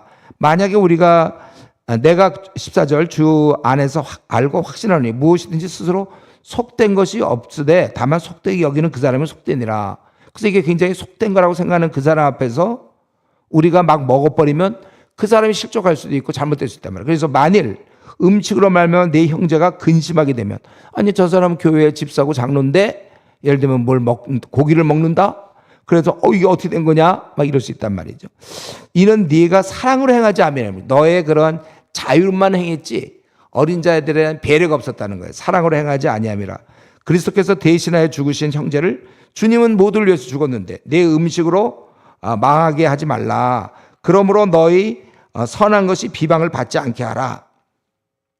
그래서 우리가 나는 비록 자유롭지만 어린 자들을 항상 생각하면서 내가 조심하지 않으면, 특별히 내가 더 신앙이 좋은 뭐 교사라든가 재직이라든가 뭐 목회자라든가 이럴 경우는 더 이거 조심해야 된다면, 그렇지 않으면 형제를 망하게 할 수 있다는 것입니다. 우리 중에 아무도 투명 인간은 없습니다. 여러분이 사는 모습이 다른 사람에게 영향을 줄 수 있어요. 그렇기 때문에 내가 이제 점점 그래도 교회에서 좀 더 성숙한 자라면, 그렇다면 나는 항상 조심해야 돼. 어떤 뭐 말 같은 거, 언어 생활도 좀 조심해야 될 것이고, 이 지각 같은 거, 뭐 또 약속한 거 지킨다든가, 특별히 그리고 우리 재정 사용 같은 것도, 돈 있다고 여러분 자기가 돈의 연봉 수준에 맞춰 자기 생활을 하기 시작하면 구제할 돈이 없어요. 항상 부족하죠. 그게 아니라 내가 일정하게 돈을 묶어놔야 그 이상 나오는 수익을 가지고 구제도 하고 선교도 하고 좋은 일도 하고 친척을 돕기도 하고 어디 가서 제가 밥도 살 수 있고 그러는 거예요. 그러니까 자기에게는 좀 굉장히 엄격해야 돼, 재정도. 다른 사람에게는 넉넉하게 쓰고, 그리고 우리 성도들은 제가 기본적으로 말씀드렸죠. 여러분 할 수 있는 대로 죽을 때 제로를 만들고 죽을 생각을 해야 돼. 하나님께서 우리에게 돈을 주신 건 우리 보고 쓰라고 주신 거예요. 선하게 너를 믿고, 하나님이 나를 믿고 재정을 주셨어요. 이 돈을 얼마나 잘 쓰는가가 나중에 주님께 보고해야 되는데, 안 쓰고 자식한테 넘겨. 예를 들면 또 그 자식은 또 돈이 있어갖고 또 그걸 안 쓰고 또 그 다음 자식한테 넘겨. 그러면 그냥 완전히 돈은 그냥 은행의 통장 돈이잖아요. 그거는 써야 되는데 지금 가난한 사람이 얼마나 많아요. 배고파서 하루에 3만 5천 명씩 죽잖아요, 전 세계적으로. 지금 구제할 사람이 얼마나 많고 돌볼 사람이 얼마나 많은데 그냥 가만히 갖고 있는 거, 그게 이제 달란트 땅에 묻어놓은 거랑 똑같은 거예요. 그래서 우리는 할 수만 있다면 우리 자녀들에게는 물론 돈 조금 도와줄 수는 있겠죠. 어릴 때 신앙을 넘겨줄 생각을 하고, 돈은 넘겨주지 말고, 이 돈은 하나님 앞에 내가 이제 받은 달란트, 5달란트 말씀 5달란트 내는 것처럼, 하나님 돈을 많이 주셨으면 나는 이 돈을 선한 데 많이 쓰므로 얼마나 많은 사람이 기쁨을 얻을 수 있는지 몰라. 그들로 하여금 기도하게 해야 돼. 그런 의미에서 우리가 좀 인색하지 말고 넉넉하게, 친척들에게 특별히 많이 신경 쓰고, 가족들에게도 그렇고. 우리 고린도전서 10장 31절 말씀이죠. 먹든지 마시든지 무엇을 하든지 다 하나님의 영광을 위하라. 먹고 마시는 게 가장 기본인데, 우리 삶에서 조금 전에도 뭐 마셨잖아요. 저기 주스. 그 가장 기본적인 것을 통해서도 영광을 돌리라고 그렇게 되어 있어요. 그렇기 때문에 우리는 자유롭게 할 수 있지만, 이런 전체 분위기와 상황 속에서 우리 애가 내가 할 수 있는 것도 안 하는 거예요. 모든 것이 가하나 다 덕을 세우는 게 아니라고 바울 사도가 얘기했잖아요. 그래서 우리 대표적인 거, 술 같은 것도 그렇잖아요. 술. 지난번 제가 설교할 때도 얘기했어요. 술은 술 문제는 항상 많은 사람들이, 이제 보통 남자들이 직장 생활 하다 보면 다 술 문화잖아요, 우리나라는. 대학 때부터 아예 그러니까. 그래서 뭐 술 같은 문제도 마찬가지로 많은 사람들이 이제 술 문제를 어떻게 생각하냐면, 성경에 보면 술 취하지 말라고 그랬지 않았느냐. 먹지 말라고 한 얘기 어디야? 술 취하지 말라고. 술 취하지 말라. 그럼 그 자기는 어느 정도가 취한지 그 기준이 있어. 0점 몇 프로가 돼야지 그 취하고 그런 말 안 하는 거야. 아니면 한 잔 정도는 괜찮지 않느냐. 항상 이 술 문제는 한 잔이 문제예요. 한 잔 마시려면 2잔은 왜 못 마십니까? 처음에 한 잔으로 시작되는 거예요. 천리길도 한 걸음부터잖아요. 이 나중에 보면 이 술 알코올 중독자들 보면 다 한 잔부터 시작되는 거예요, 원래. 한 잔. 한 잔을 먹느냐 마느냐에 달려 있는 거지. 한 잔 정도는 안 됩니까? 2잔은 왜 안 돼요? 그러다 보면 3잔은 또 왜 안 되죠? 제가 얘기했잖아요. 한 잔도 잔의 크기에 따라 이런 것도 한 잔이지만 이만한 것도 한 잔이 될 수 있다. 한 잔 마시면 똑같아, 그거. 그런 식으로 나오면 안 된다는 것이죠. 그러면서 이제 가나 혼인잔치 예수님 포도주 만들.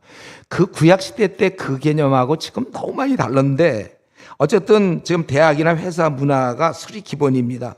이게 그래서 우리가 세속하러 가는 길목에 있어요, 술이. 근데 여러분, 우리가 사실 술을 마시면 그 우리 그리스도인의 신뢰성은 조금 깨집니다. 안 믿는 사람들도 이 친구가 술을 진짜 안 먹고 막 이래. 이거 진짜구나 이러지. 그 저거 나이롱이다 그러더라고. 나이롱. 그리고 이제 제가 이 술 취한 것에 대해서 좀 기회 될 때마다 얘기했지만 성경에 우리에게 술 취하지 말라 그러면 어디까지가 술 취합니까? 이런 모습은 꼭 이런 거랑 비슷하다고 그랬어요.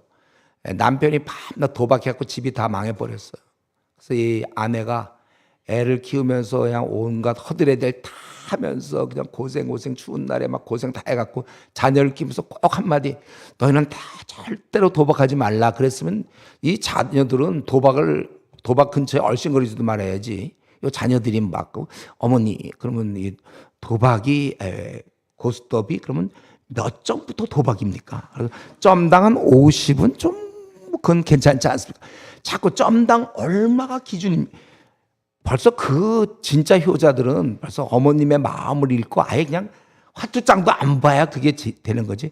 요걸 도박의 개념이 그럼 점당 얼마까지 요러는 거나 비슷해. 술 취하지 말라 그러면 근처도 얼씬거리지 않는 게 우리 엄미하신 하나님 명령이면 내가 지킬 생각을 해야지. 그 취하지 말라니까 어디까지 취하는 겁니까? 한 잔 정도면. 그리고 우리가 술을 먹으면 안 됩니까? 진짜 중요한 건 바로 그거죠. 성령의 기쁨. 구약시대 때는 우리가 일시적으로 하나님께서 그런 걸 좀 허용했어요. 그들의 가족의 어떤 혼례식이나 뭐 이럴 때.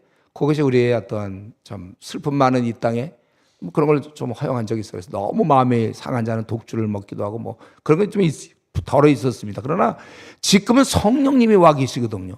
성령의 어마어마한 기쁨을 갖고 있는 사람들인데 세상 사람들은 기쁨이 없으니까 술 깔짝 마시면서 기쁨을 얻고 있는데 거기에 우리가 동참할 수 있겠냐 그죠? 예? 뭐 이런 예를 제가 좀 생각해봤는데 별로 없는데 혹시 이렇게 좀 이해가 될까? 옛날 삐삐 같은 거 있어요. 삐삐? 서로 삐삐를 막 교환해서 번호 찍히면 가서 전화하고 옛날에 그 삐삐라고 있었죠? 다 잊어버렸어요. 지금 핸드폰 시대에 삐삐 차고 다니면 됩니까? 이미 핸드폰이 다 돼 있는데. 성령의 기쁨 어마어마한 이 예배당만한 기쁨을 우리가 누릴 수 있는데 술이 줄 수 있는 건 뭐 조금 주는 건데 가서 이런 기쁨을 누린 사람들이 가서 술을 먹으면서 조금씩 기쁨을 누린다고 하는 건 그건 성령님을 너무 우습게 보는 거 아니에요? 어쨌든 우리 마음 이거는 그러니까 뭐 말할 필요가 없고 본인이 이제 알아서 하는 것이고 그러니까 이제 이런 거 비슷한 게 담배도 마찬가지잖아요. 우리 그리스도인들이 담배 문제. 그럼 우리 보통 얘기하면 그 몸에 안 좋다 뭐 그런. 라면은 몸에 좋아서 먹어요. 커피는 그러면 어떤 사람 음식을 몇 개 먹는 사람이 있는데 몸에 좋아서 먹습니까? 담배를 안 피는 이유는 우리나라에 처음에 복음이 들어올 때 조선 민족이 아주 담배로 꼬라고 폐결핵 1위 막 죽고 그냥 밤새도 꼬르고 또 불도 나고 막 냄새 나고 그러니까 성도들은 좀 깨끗한 생활을 위해서 이걸 끊어야 되겠다. 그때 선교사들이 그렇게 정했고 그 좋은 전도로 이렇게 내려오는 거예요. 그래서 자 우리도 보통 그래서 제가 지금 담배 피면서 설교하면 되겠어요? 한 대 쭉 피면서 뭐라 길 올라가면 이거 성령의 뭐 이런 걸로 그냥 우리가 그냥 해오던 질서와 이런 것대로 덕이 돼야죠. 이제 덕이라는 건 그 상황에 맞는 거예요. 덕이라는 건 어떤 기준보다도 그렇게. 고스톱을 왜 안 칩니까? 우리는 고스톱? 고스톱 재밌거든요. 쳐봤어요? 되게 재밌어요. 이거. 나 그 옛날 우리 학생들한테 배웠는데 재밌더라고요. 근데 저는 안 쳐요. 왜 안 칩니까? 그 문화가 고스톱은 점당 얼마 약간 그런 분위기가 나가요. 윷놀이는? 그거는 괜찮아요. 윷놀이는. 근데 이 고스톱은 아무래도 이 도박적인 성격이 있고 별로 이 고스톱이 재밌긴 재밌는데 그게 별로 이렇게 성도들에게는 약간 안 어울려요. 예를 들면 제가 우리 예배 보기 전에 우리 장로님들 모아놓고 한 판 치고 업해 갖고 올라가서 설교합시다 여러분. 그 성도들이 알면 도움이 되겠습니까? 근데 안 해요. 재밌지만 저는 죽는 날까지 안 칠 거예요. 이거. 예. 모르겠어요. 불신자들이 이것 치면 나 교회 다니겠다 그러면 내가 좋아 한번 치겠다. 내가 그때는 칠 겁니다. 그러니까 우리가 이런 것들 다 이런 뭐 문제 성경에 없지만 예를 들면 뭐 피어싱 같은 거 코에다 이거 뭐 꽂고 눈에다 하고 혀에다도 뚫고 뭐 귀에다 뚫고 이런 거 그런 거 성경에 보면 우리가 단정한 옷을 입어라 디모데전서 2장 9절에 단정한 옷 그게 다 그런 개념이에요. 그렇게 그 덕이 이렇게 남자들 막 이 장발 이렇게 하는 거 있잖아요. 머리 기르는 거. 제가 영국에 있을 때 우리 목사님들 머리로 이렇게 따갖고 와서 설교해요. 근데 우리나라에서 내가 이렇게 머리 이렇게 닦고 나타나갖고 설교하면 별로 덕이 안 될 거예요. 그러니까 그 문화에 맞게끔. 영국에서는 아무 문제가 없어요. 그럼 우리나라에서는 이제 그리고 요즘 남자들이 머리 좀 많이 기르는데 잘 보세요, 여러분들. 어울리는 사람이 있는가? 열이면 아홉이 지저분해, 내가 보기에. 이 사람들이 머리를 그게 너무 안 멋있어, 그게 보면. 특별히 키도 작은 사람이 머리까지 기르면 더 작아 보이고. 여러분, 그 주위에서 친한 사람이 혹시 머리 기르면 좀 막으세요. 참, 그게 열이면 아홉이 지저분해. 멋있도 않아. 하나도 안 멋있어. 지저분해. 죄송합니다. 이렇게 또 너무 자기 멋있다고 생각하는 사람이 있는지 모르겠는데. 민폐가 어떻게 보면 머리 기르는 거 되게 민폐일 수 있어요. 비도 막 떨어지고 그래. 하여튼 머리 스타일도 여러 스타일인데 알맞게 그죠. 옷도 단정한 옷, 막 찢어진 옷 입고 막 바람 잘 통한다고 자기는 시원하지만 보는 사람이 이상하게 너무 노출이 심한 경우도 많잖아요. 이런 거 다 단정한 옷을 입어라. 아까 목사가 꼭 양복 입어야 됩니까, 여러분? 목사는. 근데 이런 게 우리가 그냥 보통 이루어지는 거고, 이게 아마 문화가 옛날 막 100년 전이면 저도 이게 한복 입고 나타나야 되지. 제가 양복 입으면 어떻게 되겠어요? 그때마다 그렇게 하는 거예요. 목사에게 이거는 이제 하나의 군복 같은 거예요. 의사가 가운 입는 거랑 똑같아요. 한 번 제가 어느 병원에 갔는데 은퇴한 의사가 있잖아요. 양복을 딱 입고 앉아서 진료를 보더라고요. 근데 나는 되게 불결함을 느꼈어요. 이거 어떻게 보통 하얀 가운을 입고 해줘야 되는데 그냥 양복 입고서 뭐 이러면서 그러는데 짓고 싶지 않아요, 약을. 예.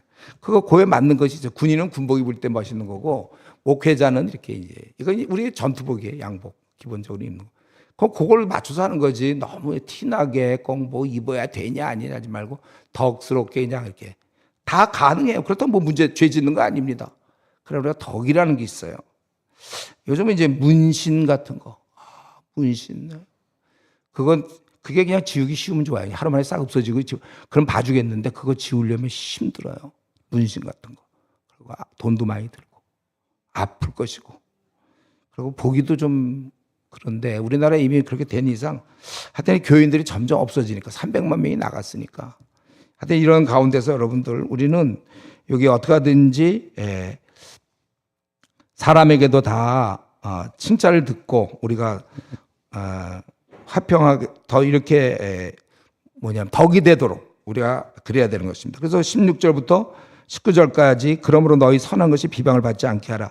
하나님의 나라는 먹는 것과 마시는 것이 아니요 오직 성령 안에 있는 의와 평강과 희락이라.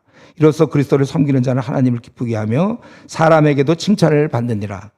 그러므로 우리가 화평한 일과 서로 덕을 세우는 일에 힘쓰느니 음식으로 말미암아 하나님의 사업을 무너지게 하지 말라. 만물이 다 깨끗하되 꺼리낌으로 먹는 사람에게는 악한 것이니라. 그래서 우리는 궁극적으로 어떻게 하든지 화평이 돼야 되고 하나님만 기쁘시게 할 게 아니라 사람에게도 칭찬받도록 애써야 되는 것입니다. 그래서 우리 고린도전서 10장 23절에 모든 것이 가하나 다 덕을 세우는 건 아니에요. 가능해. 우리는 자유인이에요. 그러나 덕을 세우는 것이 아니거든. 그러기 위해서 20절 21절 이 어린 자를 위해서 포기하라 그거죠. 20절 21절 22절 음식으로 말미암아 하나님의 사업을 무너지게 하지 말라. 만물이 다 깨끗하되 거리낌으로 먹는 사람이 악한 것이라. 그래서 신앙이 좀 좋은 그가 고기도 먹지 않고 포도주도 마시지 아니하고 무엇이든지 내 형제로 꺼리끼게 어린 자의 수준에 맞춰서 네 양심에 맞추지 말고 어린 자의 양심 기준에 맞추어서 그렇게 하는 일이 꺼리끼게 하는 일을 아니함이 아름다움이라 그랬어요. 자유자나 그는 자유한 사람이지만 여러 사람에게 바울사도는 여러 모양이 되었죠. 고린도전서 9장 19절에 자기는 스스로 종이 됐다고 그랬어요. 어린 자의 그게 항상 맞춰주는 거예요. 그러나 분명히 22절 행동은 절제하지만 신념은 약해질 필요가 없어요. 그럼 말씀의 원리대로 살았기 때문에. 그래서 네게 있는 믿음을 하나님 앞에서 스스로 가지고 있다. 왜냐하면 속된 것이 없다고 그랬잖아요. 고기를 먹을 수 있어요. 그렇지만 네가 먹지 않고 그렇게 하는 건 정말 아름다운 일인 거라고 그랬죠. 내게 있는 믿음을 하나님 앞에서 스스로 가지고 있으라. 자기가 옳다 하는 바로 자기를 정죄하지 아니하는 자는 복이 있도다. 속된 것이 없어요. 그리고 마지막 경우인데 마지막 케이스 23절에 반대 경우 자기는 먹으면 안 된다고 생각해요. 근데 신앙 좋은 사람들이 막 먹어. 그러니까 자기도 먹고 싶었거든요. 먹으면 안 된다고 생각하면 먹으면 죄라고 생각하면서도 먹고 싶으니까 지도 그냥 따라 먹어버려요. 이런 사람은 정죄된 거예요. 이런 사람은 자기가 이게 죄라고 생각하면 죄는 원래 아닌데 죄라고 생각하면서 그걸 어기는 거죠. 하나님을 대항하면서 자기가 먹어버렸거든요. 그래서 의심하고 먹는 자는 정죄되었나니 이는 믿음을 따라, 그 믿음을 따라한 게 아니죠. 자기의 원함을 따라한 거예요. 하기 때문에 믿음을 따라서 하지 아니한 모든 것이 죄니라. 그렇기 때문에 우리는 지금 이 나그네 길을 가면서 수많은 문제에 부딪힐 때 사람들이 어떻게 하든지 말든지 우리는 우리가 갖고 있는 믿음, 자기의 믿음에 따라 움직여야 되는 거예요. 그래서 특별히 신앙이 좀 좋은 사람들은 어린 자에게 맞추어서 교회에서 어떤 일을 할 때든지 어떻든지 간에 항상 어린 자의 기준에 맞추어서 움직이는 것. 그리고 자기 신앙을 분명히 갖고 얼마든지 자기가 먹을 수도 있고 포도주도 마실 수 있지만 그렇게 어린 형제를 꺼리끼게 하는 일을 아니함이 아름답다고 그랬기 때문에 그러니까 자기 나름대로의 뚜렷한 길을 가야 돼. 독자 노선에 자기 혼자의 길이 있어야 돼. 다른 사람 어떠하든 자기가 깨달은 바대로 그렇게 그 확신에 찬 걸음걸음이 그게 멋있는 거예요. 하나님 말씀에 따라 움직이세요. 그래서 내가 자유하나 모든 사람의 종이 되는 그러한 모습. 우리가 그런 말씀으로 그러한 깨달음으로 무장할 수 있기를 바랍니다. 자, 오늘 말씀 마치겠는데 잠깐 4분 남았는데 우리 4분 동안 우리 오늘 좀 말씀 생각하면서 우리 중요한 건 하나님께 아직도 내 자신을 드리지 못한 사람이 있습니까? 우리 하나님께 헌신하는 것, 또 이웃 사랑하고 우리는 사랑의 대가가 되어 우리 주님처럼 아까 그 특공대 삼촌처럼 모든 사람의 수준이 내가 많이 주님을 닮았기 때문에 그들을 미워하지 않도록 그리고 우리 모든 사람과 화목하려고 하는 좀 화목하는 기질을 좀 싸움꾼, 싸움닭 이거 좀 벗어나서 그런 기질을 달고 우리가 또 깨어있고 빛의 갑옷을 입으라 그랬는데 하나님 군대에 지금 계급이 장교 맞습니까? 지금 어느 정도 되고 있는지 그리고 우리가 매사에 어린 자들을 위해서 포기하고 덕을 세우는 일에 힘쓰는 그런 사람이 되도록 우리 잠깐 기도하고 제가 기도하고 마치겠습니다.